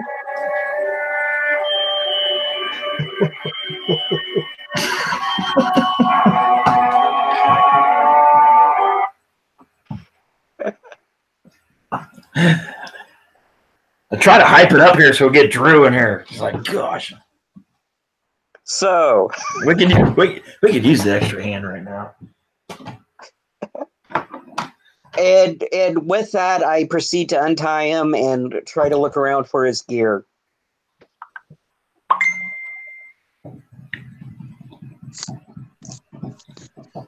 Dun, dun, dun. Oh, hey, Drew. There you go, bud. That's actually it's actually a good place to have you enter it. Now, which character you're playing, Drew? I'm playing the archer, I guess. The one that you rolled up for me. Yeah, no, it's fine. He brought up another one. I didn't know if he gave you the option of either. Now the archer is actually a good situation right now. Now John, you said you were looking through the stuff, right?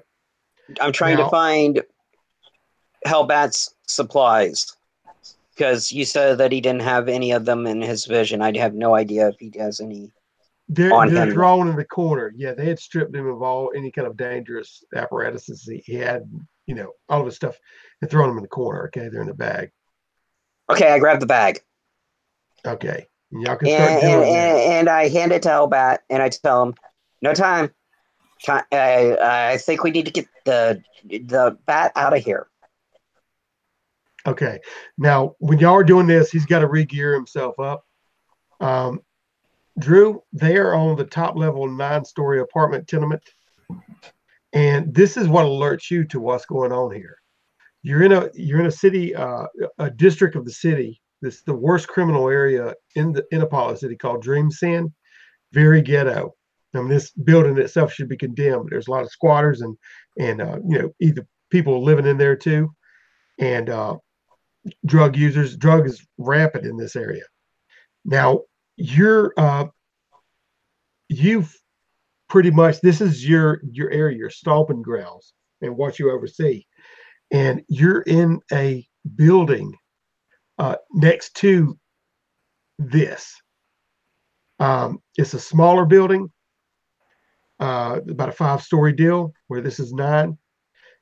What you're seeing right now is there has been cars pulling up, and one long Lincoln with a window that slides back, and there's a guy standing out of it, and he's got a white suit on, and you're gonna recognize this guy because he is the drug lord, the kingpin in this area. All right, you're off from the side in the little alcove behind. You feel secure that nobody's seen you yet. You're in the shadows because they got flashlights and they got whatever looking up this building. And this guy's on this megaphone, and all of his men, they just pulled up, and all of his men are out there, and they're talking to some of the junkies and some of the tenements that are running outside up to the car, and they're all around the base of it. And it sounds like they're bothering him for drugs and for whatever. We got him for you. We got him for you. You hear little hushes like that. And then he leans up and with his microphone saying, "I see you up there." All right. He saw there's a light in that hallway on the top building. He says, "I know you're in there. We got you trapped like rats. You might as well come on down." And he's shouting this into the megaphone. And then he looks, he goes, "Oh, we're coming up." And then he looks at his guys, and he starts like, "Y'all go ahead and start going up," right? So they filter in through the bottom of this building, and you see them and hear little echoes of steps as they hit the stairwell on the bottom floor. Okay. Now, when you look up, you know right where they were pointing at, in what area. So, according to your character sheet, you are somewhat apt at scaling and getting into certain positions on building to be able to target. So it's not going to be too much for you to attempt this, at least to get across in some manner. What you were doing some, he does say a name whenever he's calling up. He calls out Hellbat and your little friend. Come on down. And so you're going to recognize Hellbat as another vigilante that also frequents this area. And some crap has gone down recently, just like tonight, that had brought you into this little area to find out what was going on, that led you here. And it was a lot of word around town and on the wind of this, like motorcycles are strewn along the road at different parts. There's guys that had been taken off to the hospital. Some of old boy's men, some of the guy in the white suit. Big Brother is what they call him. And in other words, it's interrupted his playtime. So it seems to you that he's got these guys trapped like rats. So it's totally up to you what you want to do at this point. But that's what you're seeing going down. Okay, so where exactly am I in relation to the rest of the guys? Yeah, you're the building beside this 9-story building. You're on the 5th floor, and it's relatively close. You're not going to make it just by a leap or anything. But if you got, you can have a grappling hook on your rope, and you can try to get. A lot of these windows it's on the old school. It's got an old facade. Like I said, all these buildings should be condemned. It's an old area of town. So it wouldn't be that big of a deal to try to latch on to some piece of the masonry and try to swing over, which is what you like about the place. Obviously, it works to your benefit. Mm-hmm. But and breaking through the windows because they're old, from the 20s and 30s, is what this is at. Okay, well, can I look directly at the person and see if there's any, of these people that are rushing up directly across from me?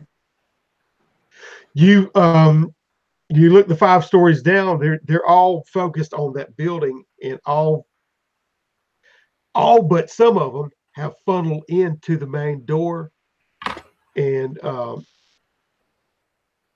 you can see the lights like on the 2nd floor coming on, and the flashlights peering around in the hallways as they're going up and checking places. You hear doors shutting and closing and people screaming and yelling, "He's not here. They went away."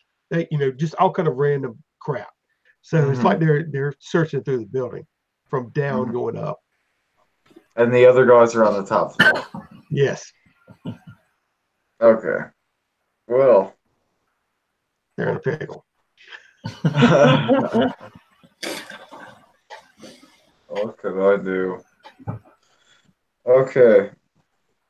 I guess I'm going to tie some rope in an arrow. And I'm going to try to get an arrow and maybe attach the rope on and do some acrobatics and slide over there. Okay.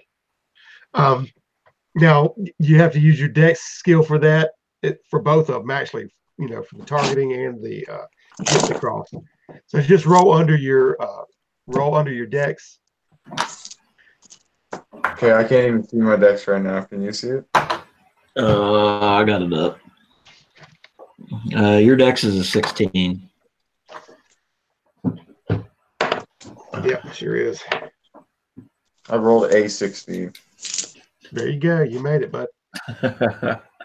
So you made it through, and you're going to try to, tie it and latch it on and scoot over? Yep. On the rope?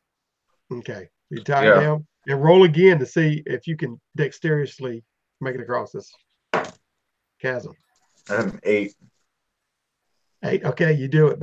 You get across there, and you're facing the window, and you can get in and flop in, and you're on the 5th floor. And right when you do, when you hear it, you hear them a couple of floors down, swinging open doors and checking and yelling. And then okay, so is there a hallway to my immediate front, left, right? Yeah, there's going to be to your right, it dead ends, and to your left, you can see a corner, which will be the front of the building. It goes around to the front of the building. Okay. On the inside. And there's rooms on the I'm going to try to find the nearest way up, but I'm going to make a huge noise as I'm doing it. Okay. So you're making big footfalls as you walk. When you walk around to the left and around the corner, you see an opening to a stairwell, basically. All right. Mm-hmm. That leads up in the center, down the hallway. As you go in there, obviously you can go down or you can go up, and you're hearing echoes right below you as they seem to be a floor below you coming up that floor or entering the floor below you. So are you going up? Yeah. I'm going to go up. I'm gonna go. Okay, yeah, smart man. So you're you're hoofing it, and he goes up. You hear they're taking their time going through these areas down below. So you make your way up to the top, and you come out on the when you come out. I'm gonna go back to these guys for a second because you've been outfitted. And he started this, and he slid across, and he's made his way up. You've been outfitting yourself, Hellbat, and you're, I guess, leaving the room now. Is that what you and Valor's doing? Yeah, we're just walk out of the room. Okay, when you walk out of the room, you turn left and you see a man that you recognize. It startles you for a second because you don't expect it, but you recognize him by his hood as he comes out of the stairwell, which incidentally is his name, the Hood. And I say to him, I thought I heard your name. Some fat bastard below saying it. Yeah, you two are going to get a glow. Great. You still running around in your PJs?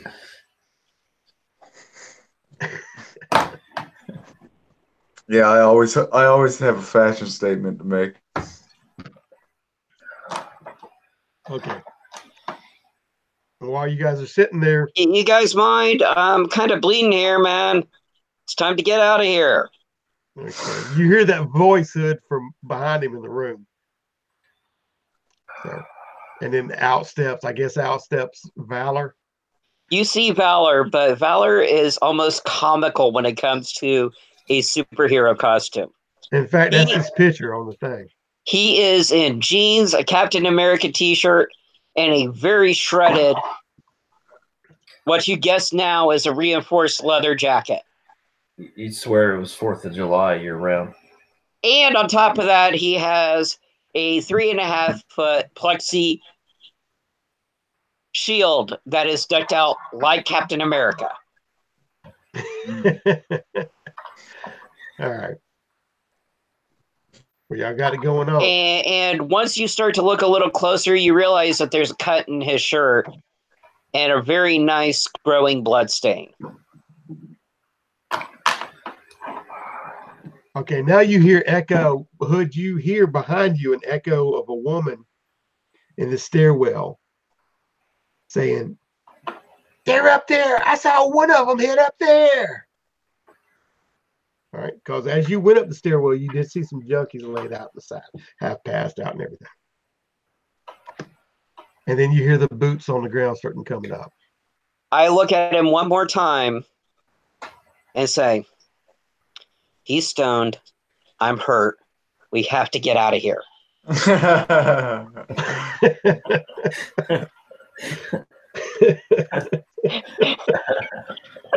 Okay, so let's pick up the entire crew and head out. Welcome to Vegas. All right. What'd you say, Drew? I said, well, we're gonna have to gather the entire crew and head out all at once. I look at Hellbat. You still got your grapple? Ah, shit. No, I ain't got that, man.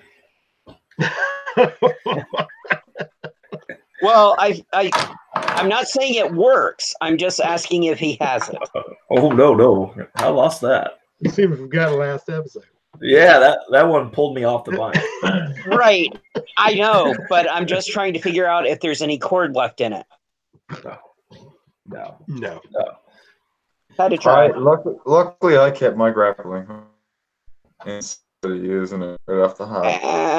The question is, did you actually take down your escape route? No, he tied it on the other side and shimmied across. Mm-hmm. So while you guys are sitting there talking, you hear and you can now see right behind you several thugs running up. You hear at least 3 or 4, and like it's echoing up in this chamber.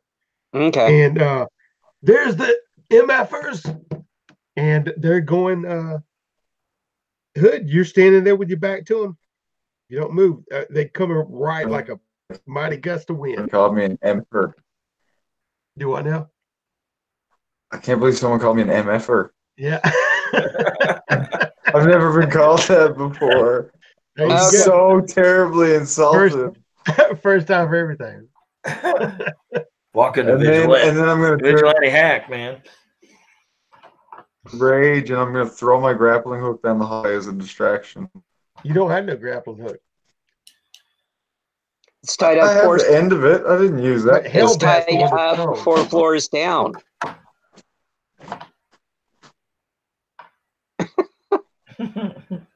Yeah, Hellbat's the one that was stoned. So they are actually on you right now. I want you to roll for initiative Oh, God. because they're spilling out of this. I made it. All right, just roll underneath your Dexter. Yeah, I made it. Okay. What about you, Hellbat? Roll at a disadvantage. Mm. He hates when I say that. Yeah, I do. I hate it when you do say that. All right. I got 12, and I still didn't beat it. Okay. All right. Well, Drew, you're in closer proximity to him, or Hood, I should say. So it looks like they're not fully on that last step, but he's coming up it. So you got the angle of attack to your benefit. So any kind of attack you roll with an advantage, a height advantage. Okay, well, yeah. I'm not sure how attacking works in this, so... Oh, yeah, you'll roll... if you're doing a melee, you just roll below your strength. And if you're doing a archery or anything, it'll be your dex. Okay. Below it, yeah. So are they right next to me, or? Yeah, I mean, you were, it comes up on the last step levels off onto that floor. So you had just stepped off of it and you turn around and they're right there. So he's still coming. I'm going to cartwheel kick. Okay. Well, roll your dex and let's see if you can connect. It's that simple. All right, I got a 2. 2, yeah, you connect brilliantly. All right, you do a cartwheel kick. So the lower you roll, the better it is? Yeah. Yes. Yeah. It's rolling below your attribute. It's an under system. Yeah. Okay. So, yeah, no, that's what I was having to adjust. I was like, what? I rolled a 2. What? I know. Like, I know it takes a second to adjust to it. Yeah, it's weird. Yeah. Yeah, I know. The weirder part is now crits are 1. Yeah, that's going to be weird. Okay. All right, well, you do this cartwheel kick, and I'm gonna see roll for damage on that. Which kick I think is D. What is? On him, it'll be a D4. Yeah, it's unarmed damage, so it'd be a D4 for him. Okay, D4. 3. 3. All right, successful contact, and it uplifts him, and he falls back into the other 2 that are right behind him on that turn, and they break his fall, but he also slams him up against the corner of the wall. So you bought a second there, and you did. He spits out a couple of teeth. It doesn't really seem to phase him. He looks wild-eyed. He looks juiced up. He's a tough MFer. Yeah, exactly. And he starts yelling, and then he goes forward. But while he's all doing this crap, what are y'all doing? You go after the attacking team, Hellbat, and Valor. What are you doing? Valor is going to look at them and think, we need to get out of here. There is no sense when we're in this spat of shape trying to take on a boss, a crime boss, and his gang. Okay. So he's going to say, fire in the hole and toss a flashbang. Okay. All right. We'll toss it in there. Let's see what I do. And that is a 9. 9. All right. Well, you get them good, and you thought that they were, oh boy, after he slams up against the wall, and he's like going at you again, and then that flashbang goes off. It's almost comical how he was thrown back, and then they're blinded. I'm gonna see what happens exactly here. They are stunned for 4 rounds. I know, but there's something else that's going to be happening because they're all packed in there like sardines right here, pirouetting around on all 3 bodies in this little corner of this stairwell. So, and it rolled a 1. So, what's going to happen is they're grabbing their eyes and they're turning around, and one of them actually flips over the handrail and starts falling down the stairwell. And you hear him hit from rail to rail as he's bouncing down. All right. The other 2, yeah, just like that, just like big heavy boots. The other 2 fall and slide down the rest of the stairwell a little bit. And then you can hear guys stepping on them. Move out the way, MF. Getting over him, climbing over bodies. You know? And as soon as I throw that, I'm start heading the opposite direction of where they're coming up. Okay, what are you doing, Hellbat?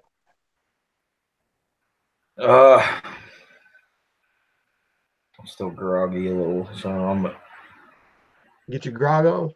Yeah, get my grog on. I'm gonna grab one of my last of my smoke pellets. And okay. Just toss it their way. So. All right. Well, just roll a dex. It's going to happen anyway, but I want to see how successful this happens. All right. Not that you have any dex. His dex is like yeah. Well, my dex ain't that low. Roll it. Yeah, double disadvantage. I'm joking. You hurt my feelings. Hellbat don't have no feelings, man. That's right. I don't have no feelings. Well, you know what? What? I beat it. Really? Yeah. All right. Well, this is excellent. That peel starts billowing smoke, and then it starts rolling down, bouncing down in between the cracks of all the people as it goes down the stairwell. So it covers a good section, a good 3-part section of this stairwell. And the bodies are all kind of clustered up now. So Valor's already shot off down the hallway. I'm supposing, Valor, because that hallway, you get to the end of it and you look right, and it just goes down to another dead end. I know. Okay. I got to figure out something to get us down to the next floor. Okay. Now, what are you 2 heroes doing?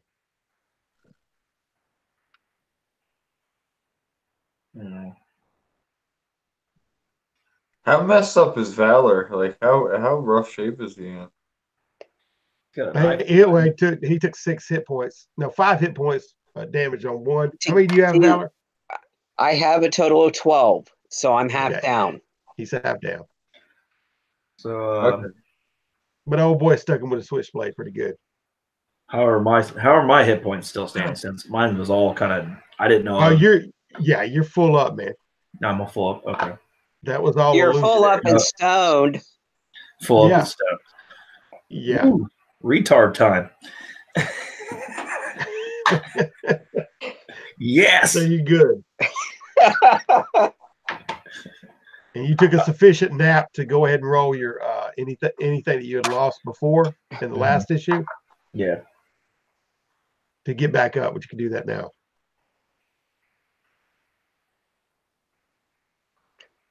All right, but the hood, you're in line next to do what you need to do.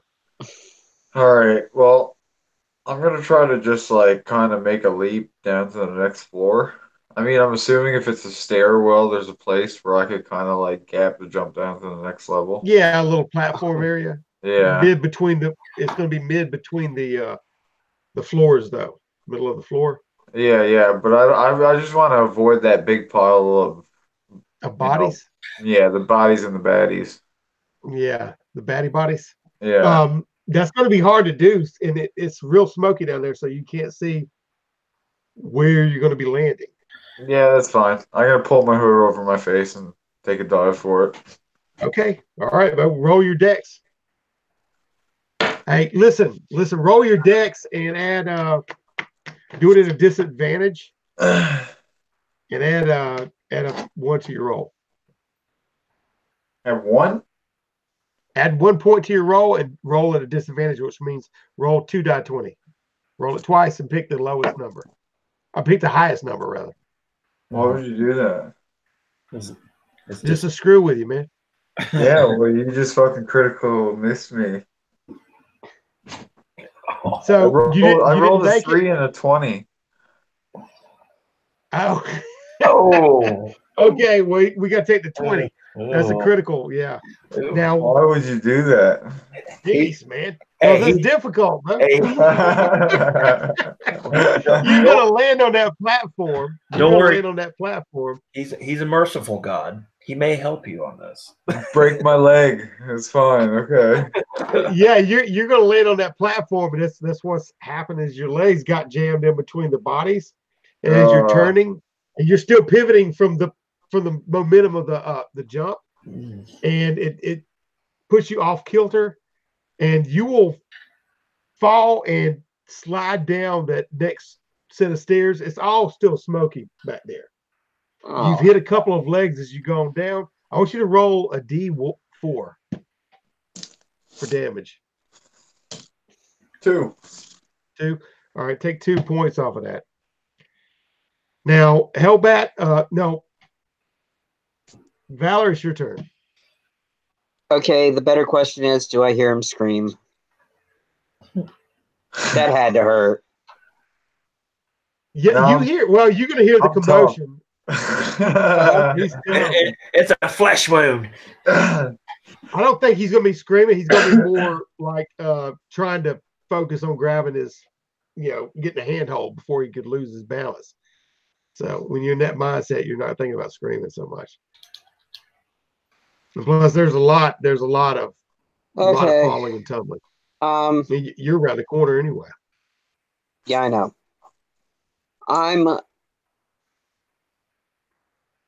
What I'm trying to do is I'm trying to get to a point that was there a fire escape on the building? Good thing about it. You want to let me see. If you go ahead and roll a D6 to see if you find anything. That is a 6. Okay. You do remember seeing a fire escape. You can't remember exactly. You are on the side that you entered from, that you saw the fire escape. You don't know exactly because it goes from one to the other. Okay. Where it starts at the top, which window? You said that we hear background arguing between tenants. Is there an area that sounds like no one's in it? Yeah. There's several. I'm gonna crash through the nearest one that had that. Okay. And then I'm gonna look out the window to figure out which one is the apartment with the fire escape. Okay. Or where it is. You look out and you see it is it's the one closest to the front of the building. When you look out, when you look at it, that's where it starts, and then it alternates going down to the bottom. So, but there is, when you look out, there is a rail that you can step out onto. I run back. Hellbat, this way. Okay. If we get to ground, I've got a med kit down there. I won't be much better shape to fight, but you would.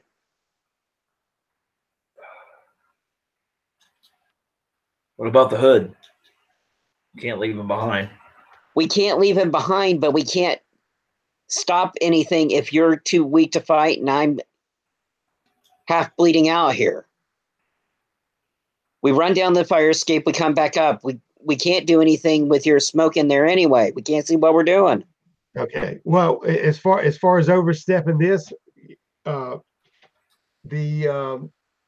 you checked outside. You're going to run out there and tell him this stuff while this is going on, while the villains are having their movement. Now, the hood has actually even clogged the situation up worse, and they're more, they're more congested right in there and trying to get up around him. They don't see him for what he is or who he is because of so much fog, right? He's just one of the bodies laying on the ground. So they step over. They're trying to get up through him. You just hear yellings coming out from that, like because you were there, Hellbat, and you saw him jump down. You see his little cape and cowl disappear into that plume of smoke that was right in that area. He jumps in there and it disappears. You hear him hit, thump, roll a little bit, but it's all mixed in with the shuffle of the other scuffles that are going on down there. There's still voices going, they're up there, get out of my way, get me, that kind of thing. They're trying to get up and over for their turn. And when you're thinking about what to do, you see Valor coming down the hallway, yelling this information to you. I come back, he's found a fire escape. We can go down there. So what are you going to do this time? Should I play the Jeopardy music? Yeah. All right. Yeah. All right. I guess we're going to the fire escape. Okay. So in your turn, you're running to meet him as he's running down the hallway. So Valor, you don't get a chance to really get fully down there. So you save yourself a space or two.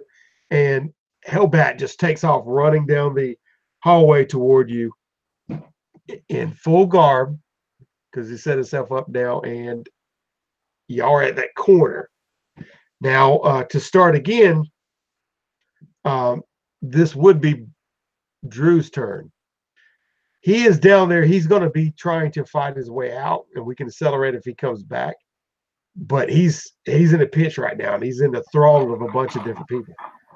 Okay. They don't really realize who he is, so we can kind of take care of that separately. And fast forward to y'all. Valor, is now your turn. Valor, how steady on his feet does Hellbat look? Hellbat is got more. I want you to roll. That's a good question, actually. Progressively, he's gotten a little bit better, but roll your will on that, like you did last time. Okay. That's what was that again? That was It's Constitution, isn't it? Constitution. Yeah. Yeah. Cool. Rolled a 7, so +2. So yeah. Okay, you made it. Yeah. All right. Now, you just wiped off that disadvantage to your rolls. Okay. You're feeling invigorated. There's been a wind or two opened up, especially since you're getting away from all that chaos. And you're running right behind him. So, where are you going to take him, Valor? We're going to the fire escape, and I look at him and say, if you want, I'll go further down, get the med kit, and get back up here. I'm more dexterous than you, and right now I'm not sure how you're feeling. We're going to have to come back up this thing anyway to get the hood out of there. Okay. So you're heading to the fire escape, and Hood, are you right behind him, right? I mean, Hellbat. Hellbat, sorry. Yeah. All right. Were y'all stepping out onto it, I'm assuming? Yeah. Well, I'm getting a crisis of conscience, though, about leaving the hood. Right now, I do too, but there's only so much we can do at a time. We're gonna come back for him. I came back for you, didn't I?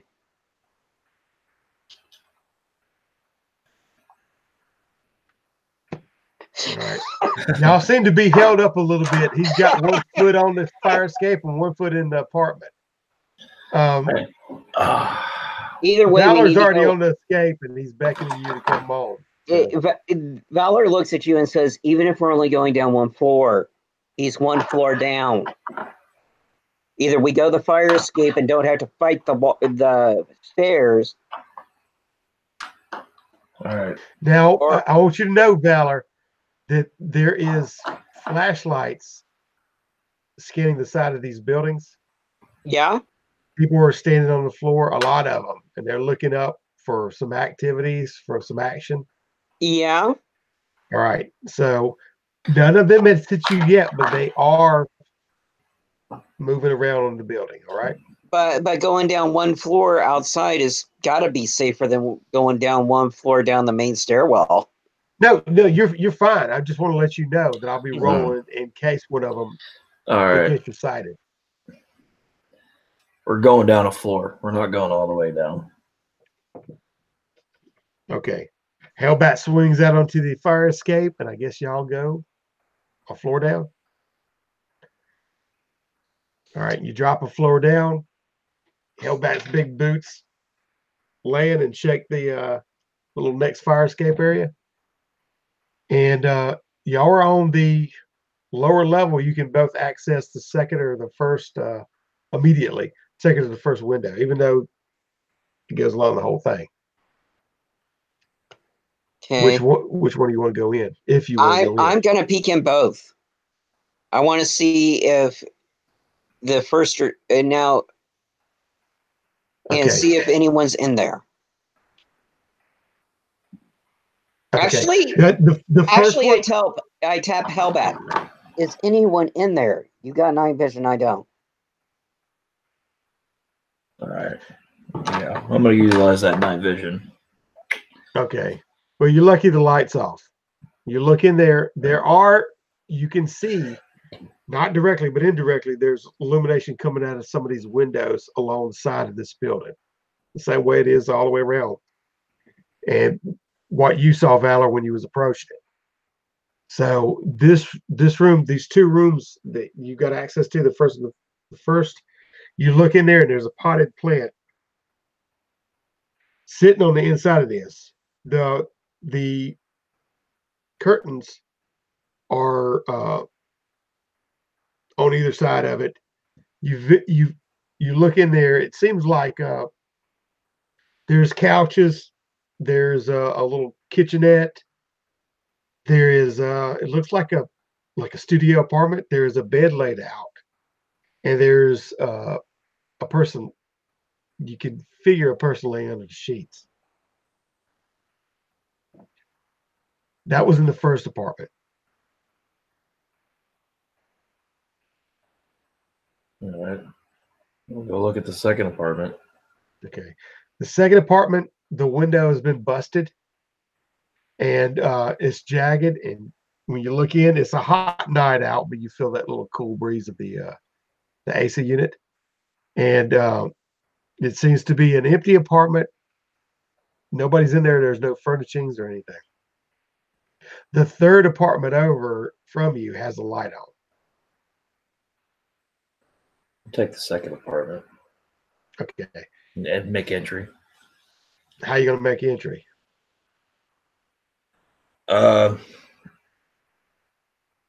gonna. I mean, the window's already broke. Yeah, it's broke. Right. You can reach in and unlock it and lift it up, or what? I'm You just with your big boot? I'm just gonna try to clear out the rest of the broken glass and go right in. Okay. All right.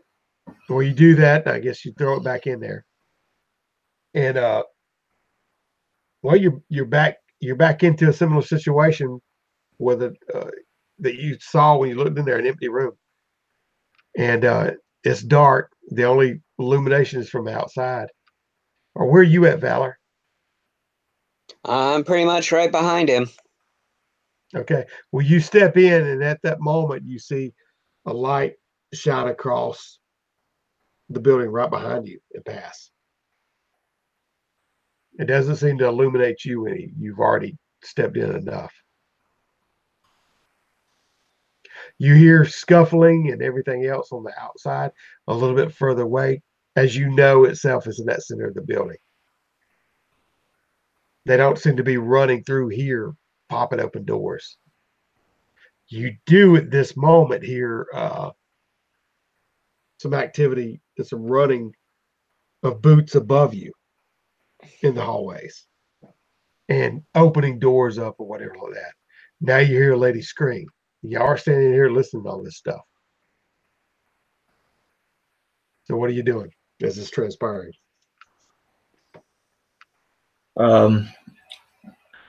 Basically, I'm heading for the door. Get back out to the hallway. And so does Okay. Valor. And when he gets up to the door, he's looking through the people. Okay. Yeah, you look through the peephole. It's very similar to the site you saw before. There's a junkie or two laying there. There's nobody on the streets. On the hallway, there's doors that are closed.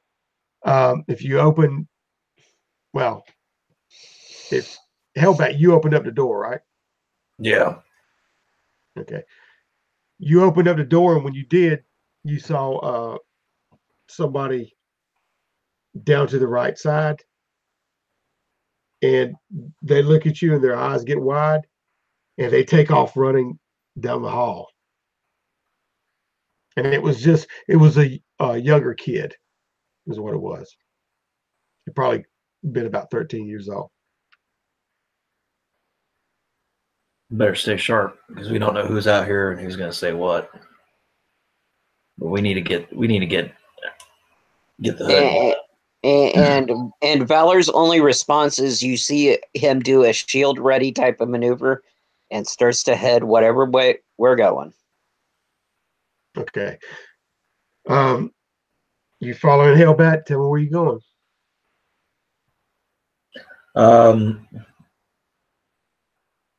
We're going to try to make our way to the stairwell again. See if we can. Not that far away. You'll go to the right and then take a left. And you see that kid further on down the hallway. And he's wrestling with the doorknob. Mama, let me in. Mama, and then finally the door opens up and you see an arm come out and pull him in real quick. And then the door slams. A lady does peek out at you before it slams, and you hear it lock down the hallway. They're still scuffling and whatever in that middle of that the stairwell. Valor, as she's doing this, holds up a shield salute. Okay, all right, and moves on. Okay. Now, are you getting close to that stairwell? Right, you can see the smoke from that pellet that was thrown, billowing a little bit, tendrils snaking out into the main hallway here from the stairwell, right? Mm-hmm. So what are you doing now? Now there's no direct sounds in this stairwell. It's like a lot of it is right above you, and you hear echoes coming from above. And right now you hear upstairs down there. I don't know where they are. I can't find them. And another door swings open and shuts. And where are they at? And they seem to be interrogating some of the people that are upstairs. You hiding them in here? You hear different things like that. slamming it shut. I say we proceed to the stairwell and try to at least get to the next level, down below. Okay. If you're doing that, you walk into the stairwell, and it's smoky, but the smoke's clearing somewhat, and you see a jumble of bodies. And you see amongst the bodies, you'll see the hood laying there, and it seems that he's unconscious. His leg is sort of twisted back, and he's with like 4 or 5 thugs that are all kind of piled up there. It looks like some of them are all pushed in the corner and whatever, knocked out. I guess I'm gonna have to. He's bruised up in the face too. It looks like a lot of them were stepped on and pushed around. We can't leave him, kid. Didn't think we would. I'm gonna try to pick him up, put him on my shoulders, and we're gonna proceed on. Okay. Now, when you're carrying him, everything you do with him in your arms is going to be at a disadvantage. But you're strong enough to lift him up, and you lift him over your shoulder, and he's just slack. It looks like he was knocked out whenever he hit the ground. Valor looks at you and says, I know I wouldn't be able to do that. And then he starts to lead the way. So are we going fire escape or are we going main stairwell? Because to be honest with you, I know I've been saying it all along, but it's time to bug out. You do want to take his bow, though, which seems to be splintered out of his hand. Well, I'll grab the bow before we go. Okay. Yeah. His quiver is still on his back, so. We need to get out of here, even if it's got to be down. We'll go down a floor, see what we can assess. Which way? Down. He said down a floor, yeah. Down the stairs, stairs. We're going down the main stairs.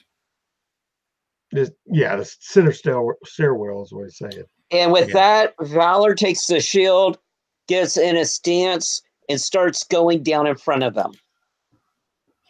Okay. You start going down in front of you, and then you hear a bunch of voices. The smoke cloud is behind you in the stairwell, but I can't find them up here, and it's getting close to the stairwell again. They slipped past us. They went down, and then somebody else yells, I think they went the fire escape. And then check that. And so there's some of them coming down. You hear about 3 sets of boot steps starting to enter that smoke that's starting to clear and go down on that first level to where the hood and all the rest of the thugs were kind of piled up. You guys have already reached a level below that, and it is free clear. You're having to step past some of the junkies as you carry the hood and walk past them, and they're looking at you just kind of leisurely, like wondering what's going on and pulling their legs out of the way as you go. So you guys have cycled down to the 7th floor right now. Mm-hmm. All right. And you hear the boots getting faster and faster. It slows down through that. Getting faster means that they've gotten past the smoky area, and they're more like right on your tail right now, and they're coming down fast. It's just like, and with that, Valor says, if we get a little bit more of a lead, I've got more smoke pellets. Okay, I got to react quick. They're coming fast. I'm gonna roll and see if you're carrying old boy, so it's not going to be, you're not at top speed. Mm-hmm. Okay. The one coming out of the smoke, when the smoke comes out and clears, and he sees you turning, and he sees the hood's hood as you're turning the bend. He goes, we got them. They're here. You hear somebody screaming that behind you. All right. And I throw the other smoke pellet behind us. Okay. When you do that, as we said earlier, John, we know that's relatively simple. Roll your decks to see how effective it could be with these guys. That is a 3. A 3. All right. When you hit, it goes up in his face, and he chokes on his words. It's up right below him, and he bumbles around, and it's almost like a train wreck too, right there. So they're trying to. You bought yourself a second here. So, are you guys still spiraling down, or what? You gonna break off? I hate to say it, kid. Get out of my way! Move it! That's what you're hearing, the bustle behind you. I hate to say it, kid, but we need to go back to the fire escape, maybe. Okay, they're breaking free. One of the guys, you hear the main one is coughing. He stopped to cough, and the other was pushing him out of the way. But you discern this, and he goes past them. So, where are you guys at right now? Have you turned off the beaten path?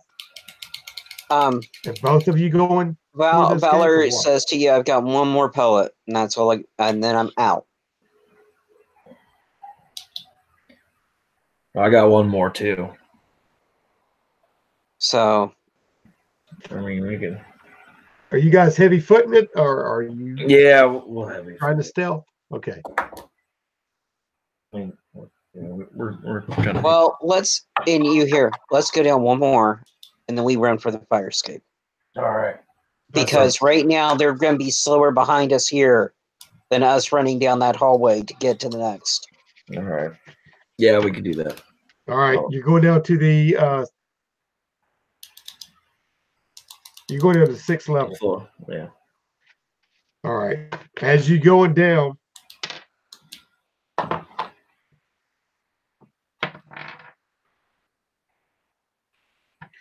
a knife comes and stabs into the wall. It's thrown and stabs into the wall behind you. Doesn't hit you as you're rounding the bend. So you go down again, and you're down the 6th level, and they're coming down right fast behind you. Is somebody gonna pick a leader, or then you hear, go as quick as you can. All right. So you're in the front, Valor, right? And I was. Okay. I was, but I'm readying my shield, and I got that other smoke pellet. Once they get a little further down the hall, I'm going to drop my smoke pellet and let them get as far down to the fire escape as I can get, because I know I can't lift him. I cannot keep up with trying to drag the hood. So you're gonna hold them off basically, where the I'm kind of, it's a strategic retreat. Yeah, exactly. But I'm going to be more able to fight than Hellbat will carrying him. No, exactly. So what I'm saying is you're not spiraling down at the 6th floor. Y'all cut off to go back to the hallway to try to get the fire escape, right? Right, but I'm dropping the smoke bomb so that they have to try to figure out where we went. Are they going to think that we went down one more, or are they going to think we cut across to the fire escape? Okay, yeah, that all depends on how much noise is being made and how much y'all make accordingly. So, I'm going to discern that, and you're already making that decision to head that way. So,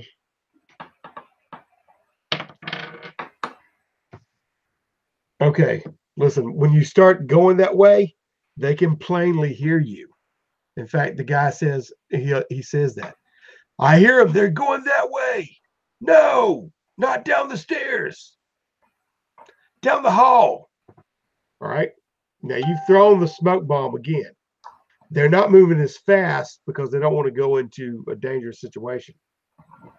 So at this time, they're almost like you could see their hands popping out of the smoke as they going forward, tentatively. Well, and they're coughing. I'm backpedaling, and as soon as I see one of them come out, okay, I've been actively figuring out the geometry to basically get my shield to rebound back to me. but I'm moving at probably half the pace of Hellbat. Yeah. I figure if they're going to have to face someone, they're going to do me, because there is really not much of another option. Okay. Well, I mean, Not that I wouldn't love to give them another option. The date you're talking about, this is a hallway though, so there's not going to be much of a thing beyond. That's why I said I had it one guy last time, because it hit him and come back. So if you're trying to do that, they're obscured. You can roll with advantage because they're obscured, and you can see from their hands poking out where. Well, I'm going to wait until they're about ready to come out. I want to hit him just at the edge of that smoke cloud. Yeah, that's what I'm saying. You can discern how far and how fast he's moving. His hands coming out. When he's going, you can meet him right there with a shield. So just roll that with advantage. Wow. All right. I am glad that my dex is that high, because I just rolled a 15 and a 16. Good grief. Jeez. But I still made it, even with the 16 by 2. No, yeah, you did. You did. Now this guy gets popped in the face. And roll for damage on that. That will be 3. It bloodies his nose. And he's already coughing. And I'm going to try to reclaim my shield. Okay. Now, as far as when you throw it, we'll roll it at disadvantage, and then I want you to roll that die 6, just like you did before, right? Well, no, just roll the die 6 and see if it comes back. That is a 7 on the intel check at disadvantage. Okay. And it's a 4 on the shield roll. Okay, so you made your intelligence. It didn't drop at their feet, so you ain't got to hazard that. It bounces back more to you, and at 7, it goes to the left and bounces off the wall, and then comes and rolls right in front of you, and just like a hubcap, right down. Grab it, and now I'm bolting. Okay. I'm hoping that the shield knocked him back and knocked them around enough to buy us a little time. Okay. Now, it's their turn right now. You did knock him back. They're coughing. All of them's coughing. Oh, boy's now got a bloody nose. He's not going to be in the lead anymore. They're working their way around each other, you know what I mean, to get repositioned and to get out of that, because they already know somebody attacked their guy. So they're missing their action, figuring things out. You backpedal out of there, and you see, as you fully backpedal out of there, you look to your left and you can hear Hellbat. Where are you at exactly? Because you're going back to the fire escape, right? Yeah.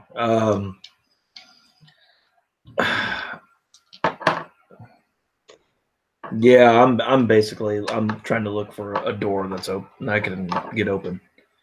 Okay. When you look down, there's several doors. The one right in front of you. You want to try it? Yeah. Okay. All right. It's locked. And you hear, "Go away! We don't want no problems." Seems to be a scared lady in there. I'm gonna kick the door in. Okay, you roll your strength, bro. It's 11. 11. Okay. Well, you do, and it comes off the hinges like that, and it flies back. And I'm gonna roll a D4.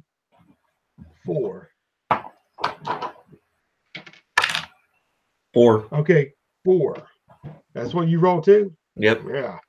All right. When this door flies back, it hits this lady in the face, and she spatters back, hits the couch, and rolls off of the couch. She's totally dazed, like right between the couch and the coffee table. But you're standing there holding the hood, and you step in.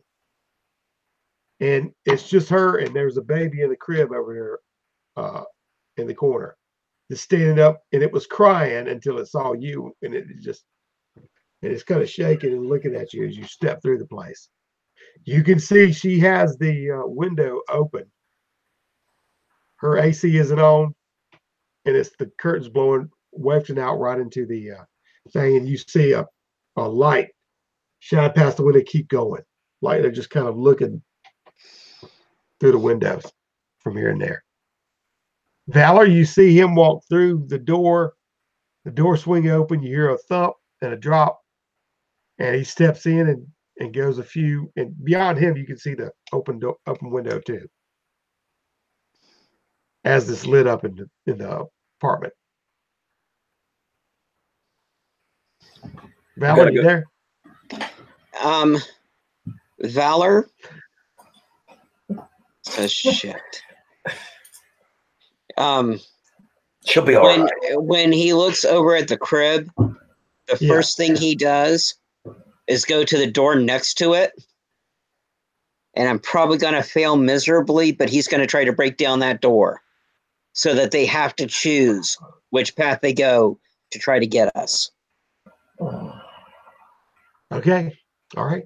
You run up to the other door when you peek in, and you're trying to bust through. So roll it, man.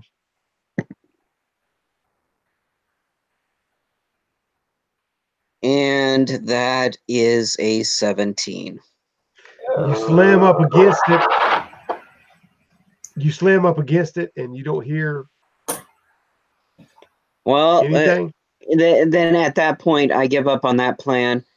I shout, "We gotta go! I'm sorry." Okay, well, let me finish it. You slam up against it. It kicks a little bit and goes back, and then when you're standing there, the door creaks in and opens up.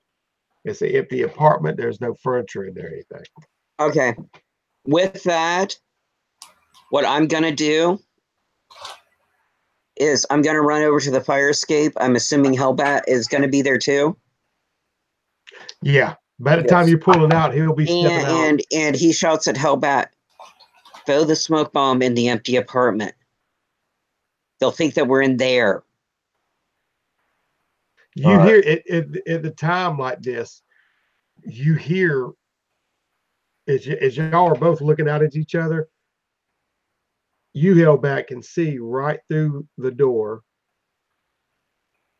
The lady on the ground. The baby started crying again. You see down the hallway, the men are running right down the hallway. They've taken the turn out of the stairwell and is running right toward you. And you look over at him and you can see Valor right in front of you with both your heads poking out. I'm going to roll for something right now.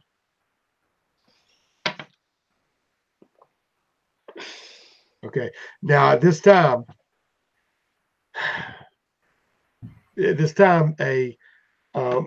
one of the two of you this happens to. Okay. A light shines over and goes past Valor, who's got his shield off, and it starts to go past him, and then it backs up and covers him while you are talking about this and while all this is going on. And then someone screams, "There he is! There he!" And it's a woman excitedly and jumping up and down. "Big boss, big boss, big brother, there he is!" And she starts leaving, and the light is jogging along the building, and she's running around to the side, and she's calling for it. You see her peering out. Where is she at? She was on the ground. Okay. Yeah, she was just and looking with up this on the light wall. that's being flashed around us, do I see the HUD's line that is still between on the level 4, the level 5 that he came in on? Oh, actually, that's on the other side of the building, as a matter of fact. Oh, yeah. Figures. Hey, I had to try. Hey. So y'all are on level 6 right now. Yeah. But that light isn't there now. There's other people there that are shining and trying to find where y'all are. So the lights are zipping all around you. But the lady who actually pegged you ran to the side to tell Big Boss that. So that's what's going on with her. We need to get going, kid. They're going to be on us. They're already on us, but that's another issue entirely. They aren't going to bother with the baby or the girl right now. There may be problems for them later, but it's not going to do us any good to face off against all this, trying to say. Okay. Well, while y'all trying to talk about this, they're already in the apartment. The men are. They're right up on you, Hellbat. The baby is really screaming. The woman's still zonked. There are 3 of them that have crowded in there, and they're trying to run. You got half of you in and half of you out because you were stooping underneath there trying to get the hood out. And so your leg is in there and you're about to lift your leg, and they're trying to grab at your leg right now. I want you to roll for initiative. We got 5. Okay. Well, actually, you get to go. You get to go first. You see this happening? All right. I got one trying to grab my leg. I'm gonna just try to give him a kick right straight to the face. Okay. I want you to do that with disadvantage. All right. Listen. I want you to do it with 2 disadvantages. You're halfway through there. Mm-hmm. You're off kilter, and you're carrying the hood. All right. All right.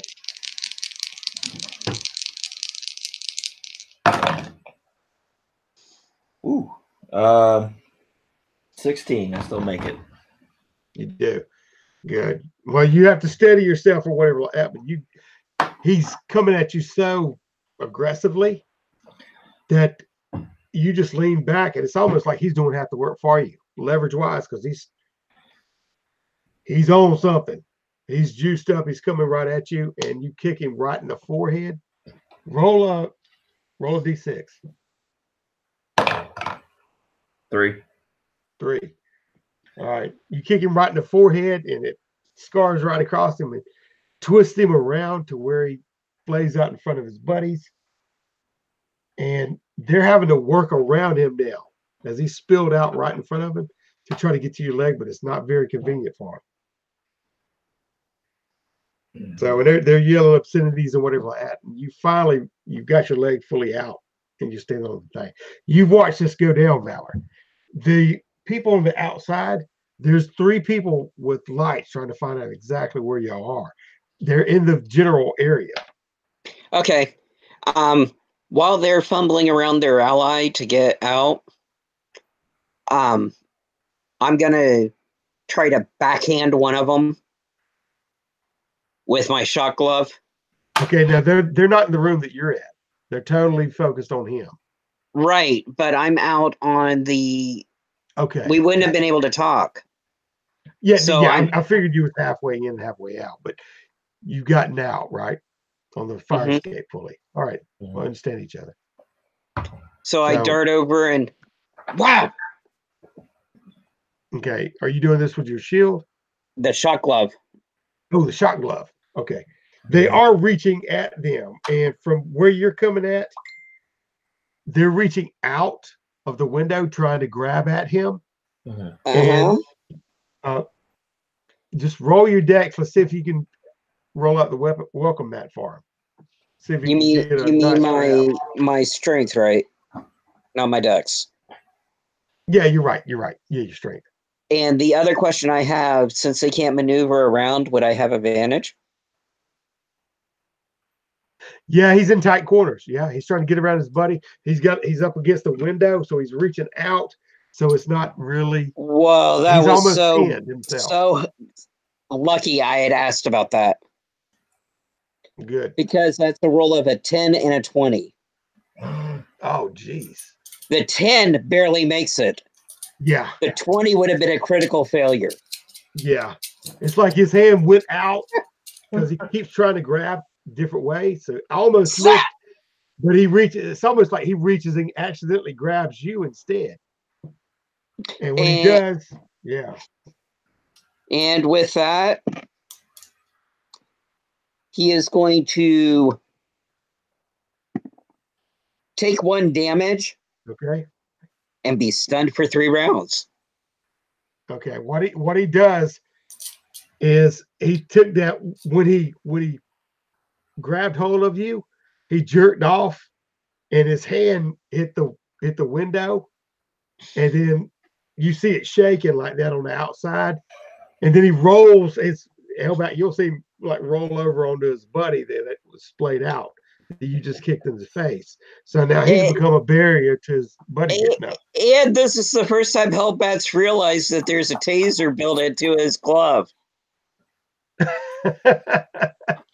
Yeah, he was frazzled a little bit. Now the guy, I'll give you that. The guy to your right, Hellbat, is still trying to grab at you, and you have a good little view of him, Valor, still trying to reach through. Now I'm gonna roll and see. Okay, the second light, or the person holding the second light down there, the 3, finds you. Okay, they just stop and trace along the thing, and they say, there he is. And you start hearing that from the crowd. And then these 2 other lights swing up and highlight you. So you're in a good beam right now. And then you hear a faint echo of the woman saying, around here, that had left off before you recognize her voice. And you hear a car, and you see car headlights pulling up so they can get a vantage point from that side. And it's that Lincoln, that white Lincoln that's pulling up. So that's what you're seeing. It's all going on right now, one after the other.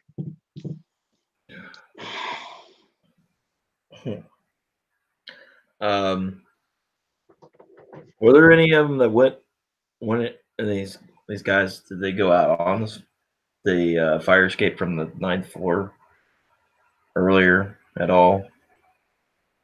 Like, if we want. Yeah, you're right about that. You're right about that. I appreciate the heads up. I know I'm kind of like screwing myself here, but no, you're right. You're right. Yeah. There are none on right now. Mm-hmm. It seems that y'all going through the middle of it and all the screaming, they thought that they had successfully searched the fire escape or looked down it. You know what I mean? And it's part of the reason that they were out there searching anyway with the lights. But go ahead. I think we're at a point we need to get to the roof. I think we need to go down one more, get back into the center, because if we get to the roof, where are we going to go? I don't have a line. You don't have a line. Where in the hell are we going to go? Okay, while y'all are discussing this, the car pulls fully into view, and the other guy is trying to reach at you, and because you were discussing it, he's reaching at you, Hellbat. I want you to roll for initiative to see. 6. Okay, you roll 2, Valor. 4. Okay, y'all both go before him, but he is still trying to reach out, and he's got a knife in his hand. It seems that he's grabbed, as he came in, a kitchen knife that was on the little island by the kitchenette.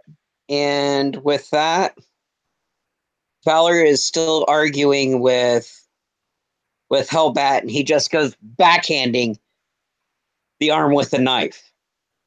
Okay. With the shock glove. All right, roll the melee. And that is a 4. 4. Okay. All right, you hit him. Roll for damage. He's out for 1 turn.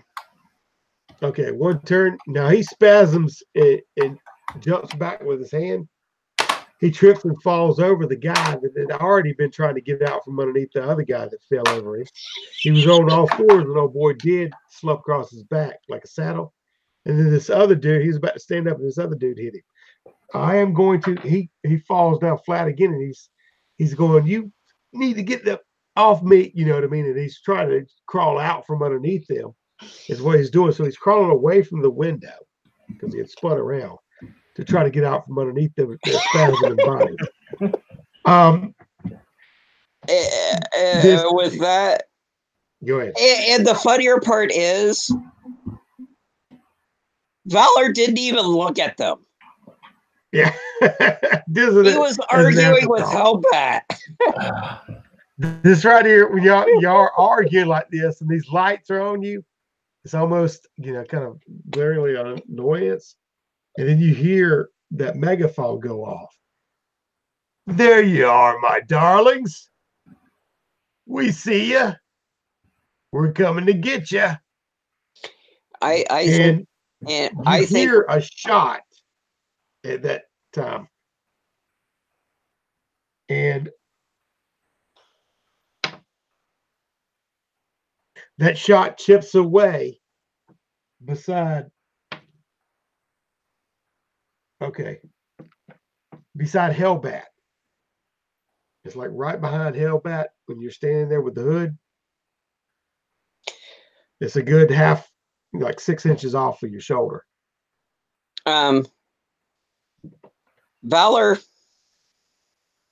looks at the bow that's halfway out of his backpack, looks at the hood. He says, we go down one more and I start using his shot.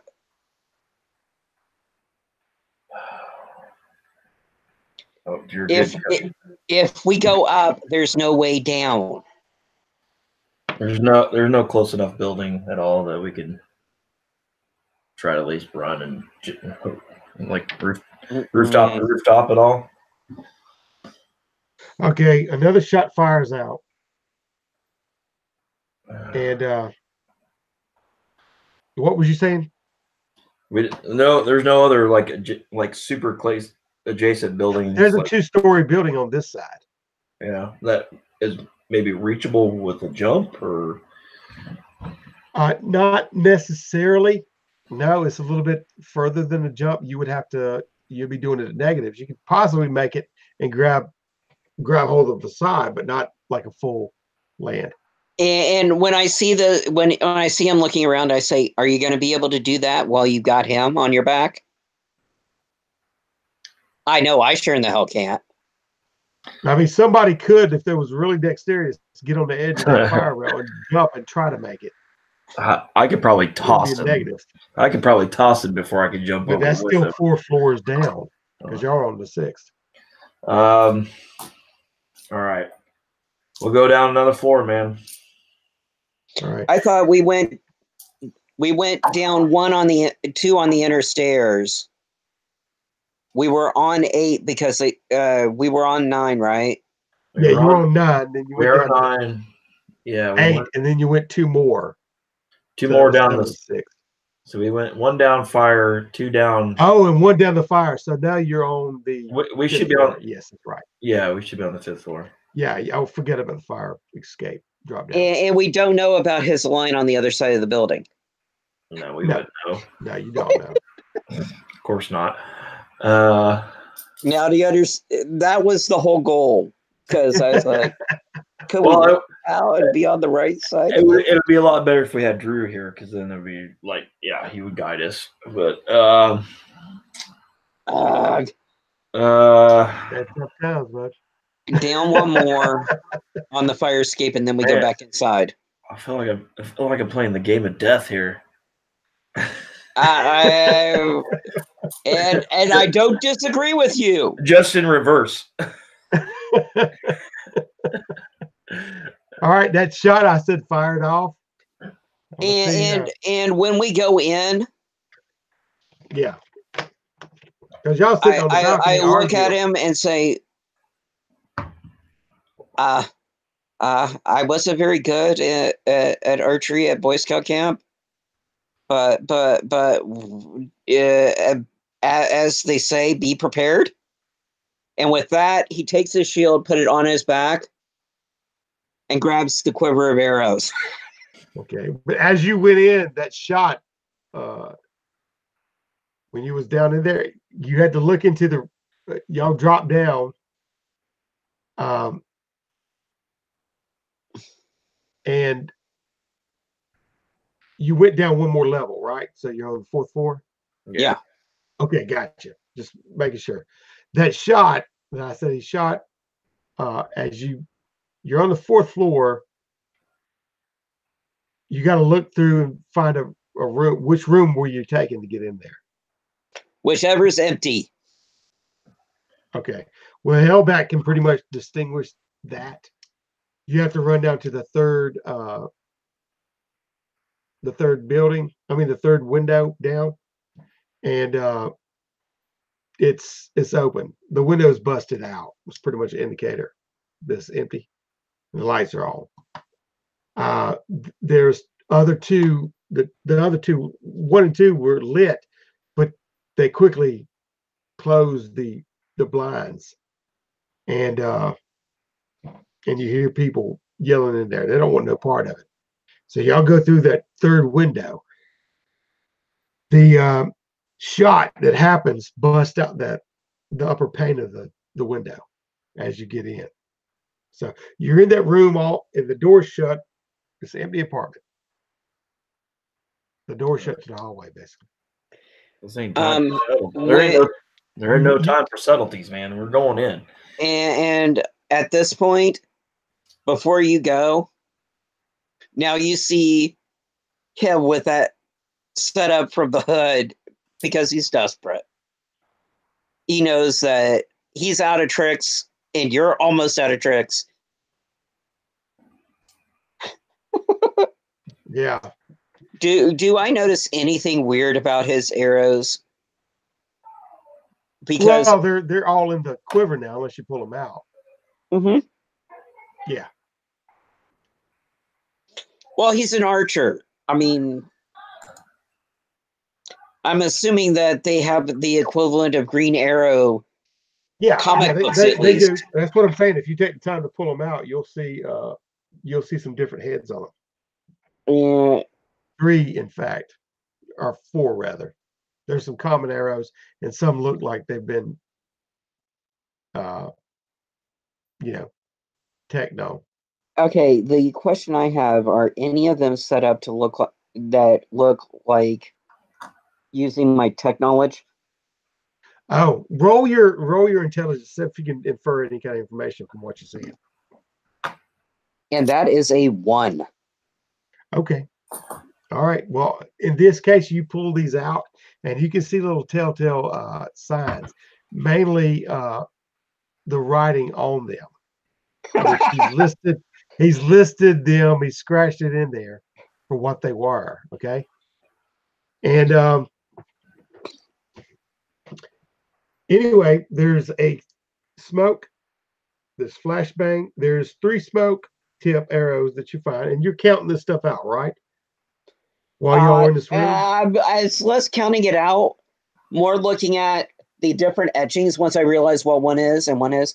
If you pull a grouping out, yeah, you see about 3 different special tipped arrows.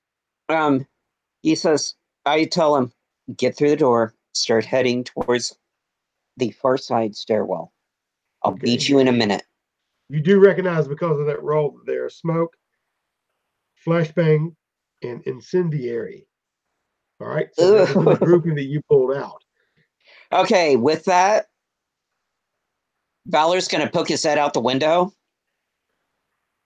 pull the incendiary, and shoot the limo. Oh, geez, man. Okay. You got the dex to do it. You better get that. I swear. All right. Now you see it. They got that from the window that y'all went in. There's lighting all around. Okay. Oh, I'm not hiding it, man. I'm not hiding it. That's fine. I just want to let you know. You pop your head out. There's going to be you hear while y'all standing in there and while you pull out that. But I don't duck out until I'm got it knocked. I've got it ready. And then you want to just lean out, get your bead, and shoot, right? Boom. Okay. Now I want you to if roll. you want to talk about distraction, I would say that's going to be a distraction. Yeah, I want you to roll. You'll be doing it at a disadvantage. You're not proficient in the weapon. and on your decks. And there is and you're not taking time to aim. All right. If this is going to be like a quick shot, are you going to take a little time to aim? Probably not. Okay. So I want to do a -1 to it at a disadvantage, or add a 1 basically to the roll. Okay. Don't worry, it's a big target. You couldn't miss a Lincoln.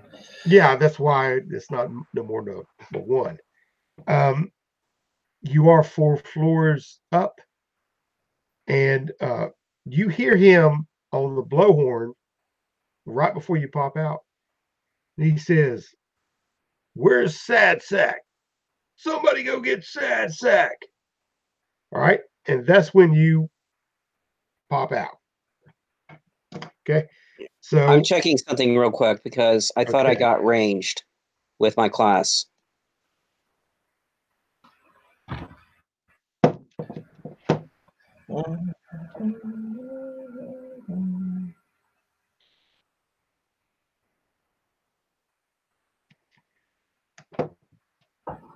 The one thing that I didn't list, I do get all ranged. Oh, you do? I have all ranged and all melee. Well, there's no disadvantage there. And boom. That is going to be a 13 on the roll. 13 on the roll? Okay. Now, you were aiming at the Lincoln, right? I don't even stick around long enough to see the boom. Now, wait a minute. You got to realize what incendiary does. There's 2d6 damage, and it has a range of 25 feet. Whoa! Okay, but 2d6 damage. Yeah. That is going to be 10. That is going to be 10. Well, let me see. I got to pull up the vehicles. Hold on. Wow, this is going to be big. big. This vehicle has a HP of 40. All right. What has happened here is when it hit, it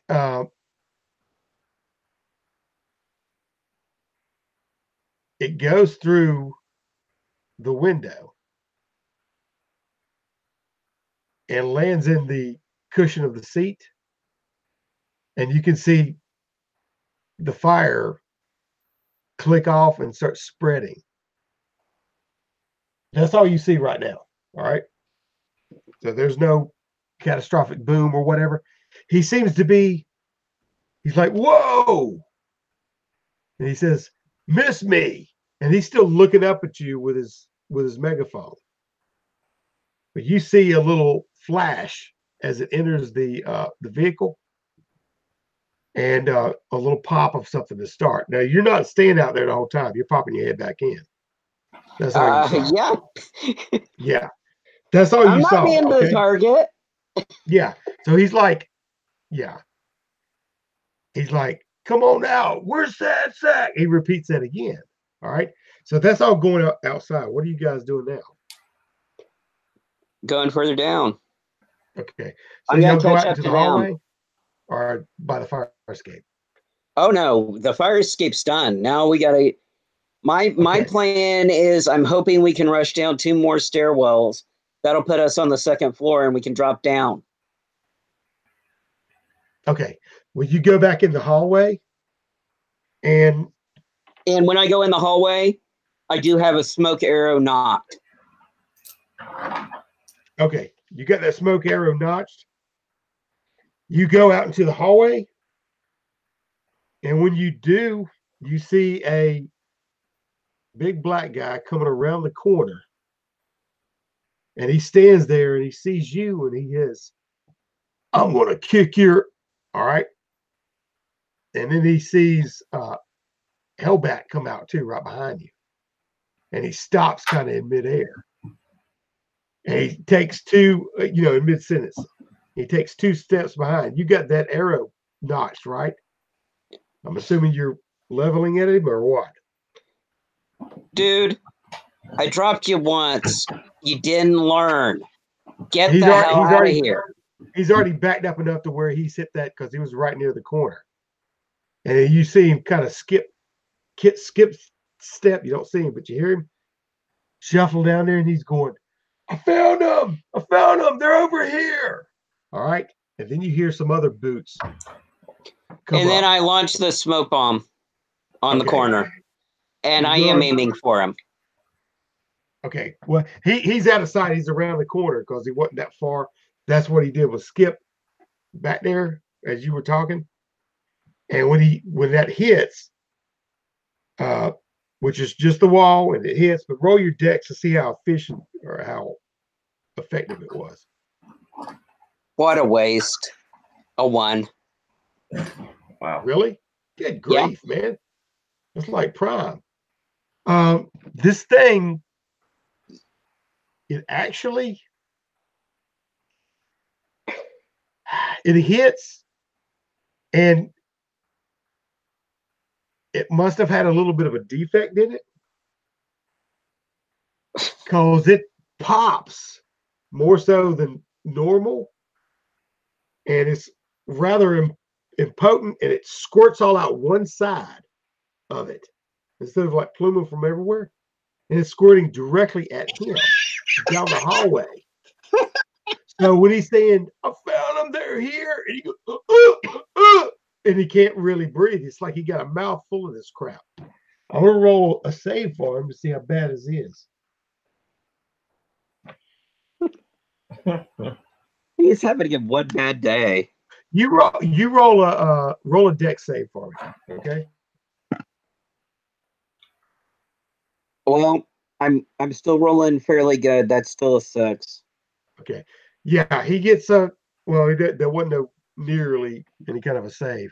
He gets really like when he opened his big mouth to say something, and that stuff shot straight at him, is pouring out of that arrow. It shuts him up quick. It stifles him. You hear his both knees hit the thing, and he's choking. He can't catch his breath. And you hear his big body drop and hit the floor, and he's still reflux. That's all you hear. No. So y'all are standing there. You just hear this going all around the corner. I knock a normal arrow and I start trying to lead the way. Okay. So you're leading the way. It's really pluming up further down the corner. It is, and it's shooting out, and it's sputtering to a stop, but it's plumed up a good bit in that hallway. You bump into him, Hellbat. You got your night vision goggles on, or what? If we're on the hallway, I would have been taking them off by now. Yeah. Okay. All right. I know I said it was dim lighting in the hallway and stuff like that, but you got him off. Y'all around the corner, and it's just a smoke. You got to get through it. Each of you roll a die 6. You know he's there. Just don't roll a 1. 2. Okay. My luck can't hold. I rolled a 1. Okay. Now you're trying to walk around it, but Hellbot walks over him. But you stumble on his outsplayed arm. All right, because he's trying to reach for help. You know what I mean? He's going, I can't. And you just hear that as you're walking past him, and he grabs a hold of you, and then you fall on the ground, and he's got a hold of your leg, and he's trying to pull you to him like he's beckoning, and it's nothing but smoke in this hallway.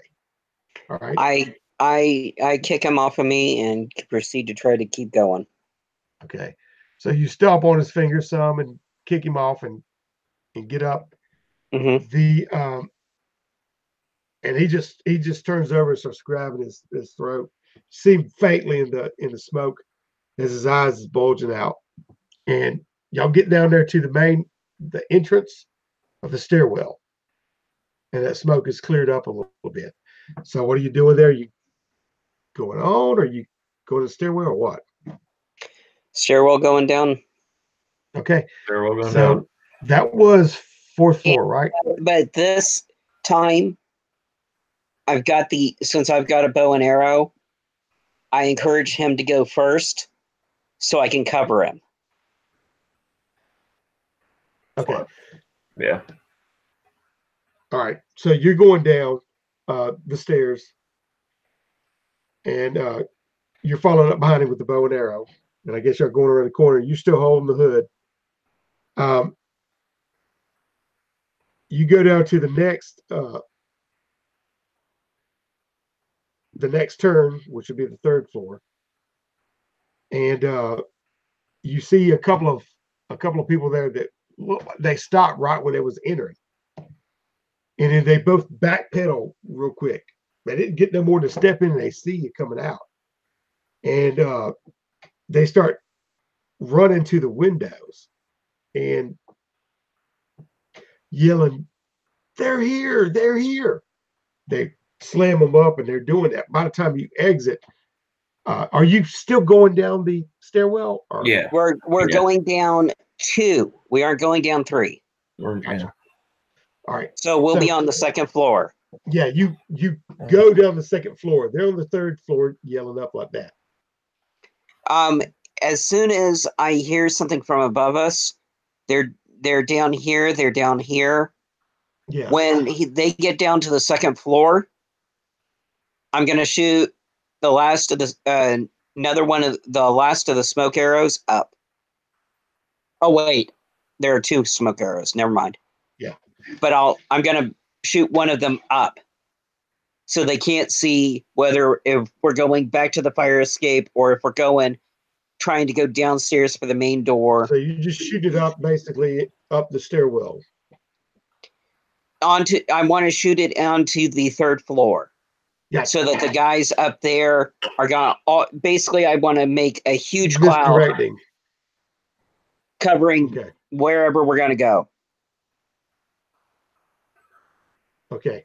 Well, you hear them guys calling from there, and you're coming out on the second floor, and when you see those, you hear some boots rush in underneath you, a floor underneath, and you hear a voice, "Where they at?" And "They're over here. They're over here." And you can hear this muffled below you, and then you hear a big as they're walking in. And I nod to the opposite corner that the fire escape would be. Gotcha. All right, so you're taking a left, basically. When you come out, you're taking a left. All right. Yeah. So y'all going straight to the end of it, right? Yep. Yeah. Okay. Now, as you when you get to the end, there is you hear some voices behind you, and those 2 guys that you saw back out before, there's Hellbat and Valor. They're standing there, they're pointing they're down there, and then you see this big guy. It looks like a bloated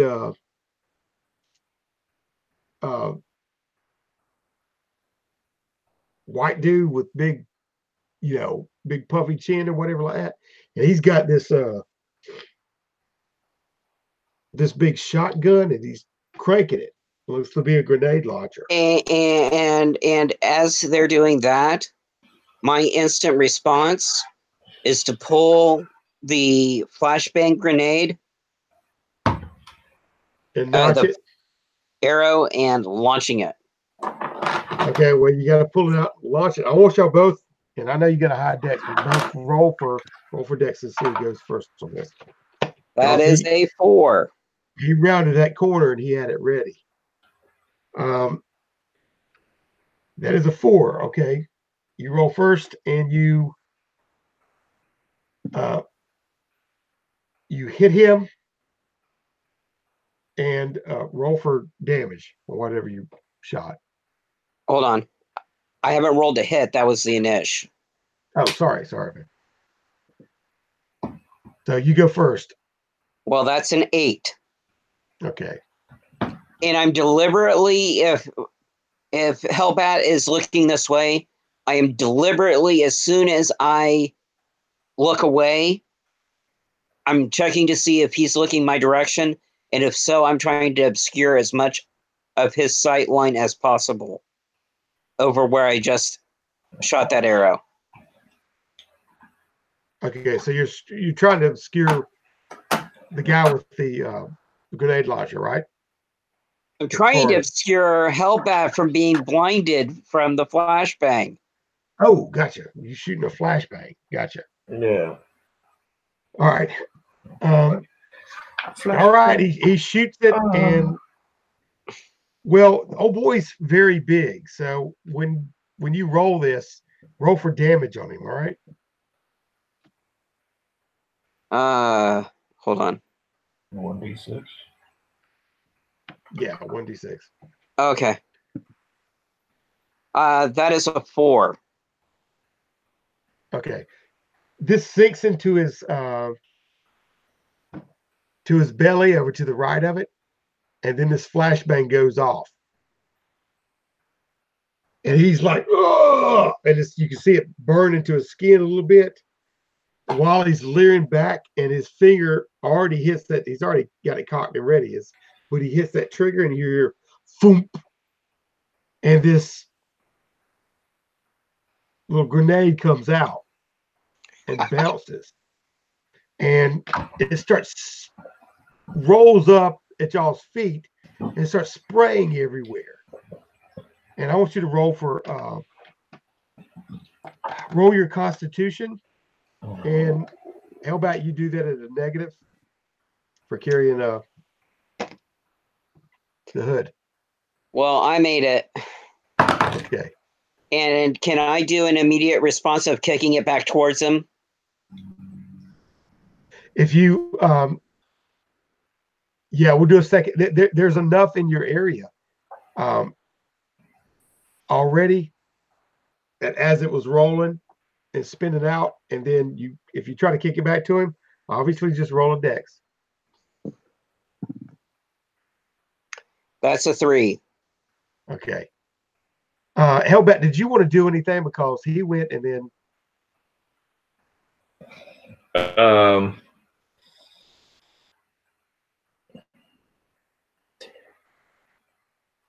lost now.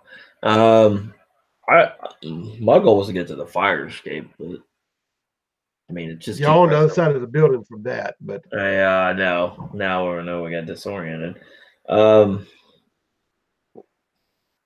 We're only one story up, so if we can do a fall down to get down to the first floor without killing ourselves to ground level.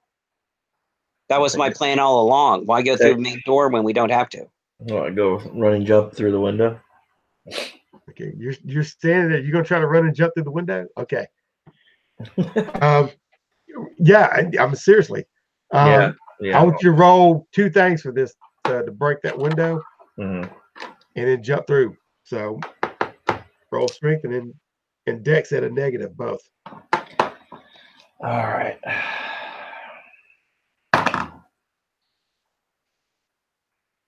Okay. What's the negative? No, I mean sorry, at a disadvantage. Oh, okay. Well, either way, I'm getting it on the strength part. Yeah, you kick that freaking window out and it just explodes outwards. All right, the whole thing just kind of swings out one side and falls down halfway.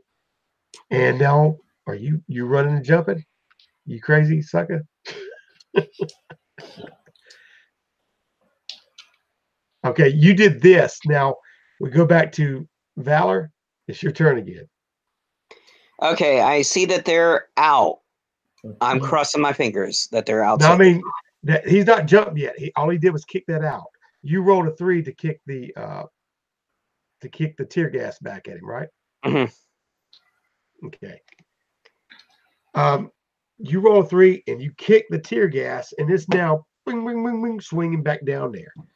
You see him try to pull out that thing, And Valor looks at Hellbat and says, "Do you want me to try to go down first and break his fall? Because it's going to be next to impossible for you to get down there on your with carrying him. And I know I could never pass him down to you." nah, he's y'all were talking about this stuff, and the guy down the corner, he's already got that arrow in him. You saw him trying to pull it out. That thing is going back down there, and he says, "Don't be a crybaby." And he's trying to rip that out, and he goes, "Oh!" And then you hear that arrow, ping, ping, ping, ping, down the hall, and then you hear boom, boom. Well, the thing is, that's also a flashbang. So wouldn't there have been the blinding effect? Yeah, you're right. You're right. I did take that into effect initially. He's okay. He's doing that, and he's groping from wall to wall. And he screamed a lot whenever it happened in the first place. It burned him when the flash went off. Not to mention his eyes, his flesh. Yeah, there's not much dodging that one. No. I mean the flashbang, and then the on top of it, the tear gas. He's coughing, and he's saying out crybaby. But do you want me to try to go down first, so you can pass him to me? Let's just jump. I'm jumping. Okay. I ain't got time to act. Let's just jump. All right. It's two-story. All right. Two-story. What'd you roll on that dex, man? Oh, dex. I'm at a disadvantage, right? Yeah. All right. Well, I rolled a strength on that one, and then I roll the dex. Wow. Either way, I'm actually making it. Really? Cool. Yeah. Dang. Okay, what'd you roll, man? I rolled 8. 8. Okay. You land. Seems like you tired of this mess. You want to get out of here? You drop, and you hear him in his passed out state go, "Ugh," as you land, and you rock for a second. There is people on the outside. They kind of look at you, and they skitter off and start going around the corner. I'm sure of that. Yeah, and then they're looking at big boss, big boss. All right, now you see this Valor, him land and rock back and forth down there. So, what are you doing? I'm gonna follow the lead. Okay, you jump down. Oh, that was so close. Okay. I actually rolled a 17. Okay, well, one more and I would have missed. You were enamored, but like, how did he make that jump? And he stuck it. And then you landed, slipped up a little bit, tripped, fell, rolled, and I want you to take a D4 and roll. That would be a 1. A 1. All right, you take 1 point of damage, scuff marks as you roll around for a second. And I guess get up quick to test your bearings. Or as I get up, you see him turn to Hellbat and says, "Damn, this job is expensive on the wardrobe." You're standing up and you hear those people. They see you land too, and they're like that, and then they start running to calling for Big Brother. And you at that moment in time, you hear the Lincoln rev a little bit to back up. And as it does, the people that you saw run around the corner, run straight to Big Brother. 2 of them fly backwards in the air. And there's a hubcap that goes that way, all in a couple of shrapnels, and fire flames out a little bit. And it's all happens with a huge explosion. the sound of a huge explosion. And then you hear the pieces raining down from the car and hitting the ground. And you see the biggest grin you've ever seen on his face. He turns to you and says, "Boom, baby." Don't get cocky, kid. All right. Y'all turn the corner. Where you heading? We need to hightail it out of here. Where to? The nearest safe place right now. I don't know of really very many. You're about 2 All right. blocks away from your house, and there's a hospital too. But How far away from the... well, first of all, or 3 blocks rather. Yeah.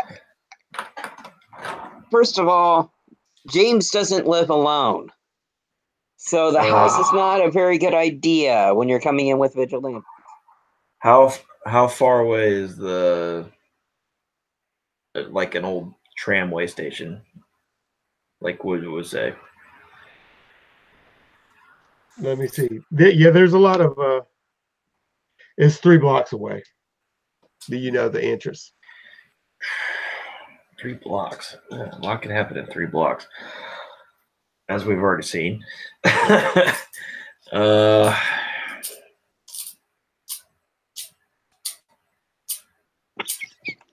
Man. As y'all standing there, you hear a cry of anguish, and somebody stumbles through an upper window in the 2nd floor and falls out halfway out of the window. This guy is so big, and when you look up at him, there is huge. His eyes are red, huge tears, big old neck. It was the same guy that had shot that. And he's just looking around. His eyes are wide open, but he doesn't seem to see you at all. But he tripped and came through, and he's got cuts and gashes all over from the window. So, and he's right above y'all on that 2nd floor, looking down. I'll get you. And he don't even, it's like he's totally out of it. All right, kid. Follow me. We're heading to my place. Okay. So y'all head out the back way. There seems to be a lot of chaos and a lot of focus now on the vehicle that just exploded. Also, he you looks start at to you. hear sirens off way in the distance. Also, he looks at you and says, "There's no hope for the med kit. The med kit's on the other side of the building. I put it by the fire escape because I figured that's probably one of the routes that we would have had to get out. And it's not safe enough to go over there to get it." All right. So I want y'all to roll for evasion if you're going back to Hellbat's place. And roll your dex. Oh, man. Hey, I got a 1. Does that mean that I can help Hellbat figure out where we're going? Actually, you can be an assistant to him. I got Actually, do you know what? Did you get a 1 too? I got a 1. Are you freaking kidding me? No. Y'all both got 1s. Yeah. Y'all pretty much, y'all walk with that fight. Y'all walk directly out. You see a bunch of junkies huddle around this wreck. Like some of the thugs all clamoring around this wreck that's a firing tower. Around this car. Y'all are walking away with the hood on your shoulder and the fire behind you. Just do me a favor and don't look back. All right. That is the conclusion of Dante's Inferno. And it was quite fiery. That it was. What's your character's name, O'Neill? Dante. Dante Martin. All right, guys. We'll catch y'all next time. And until then, talk to you later. Bye. Bye.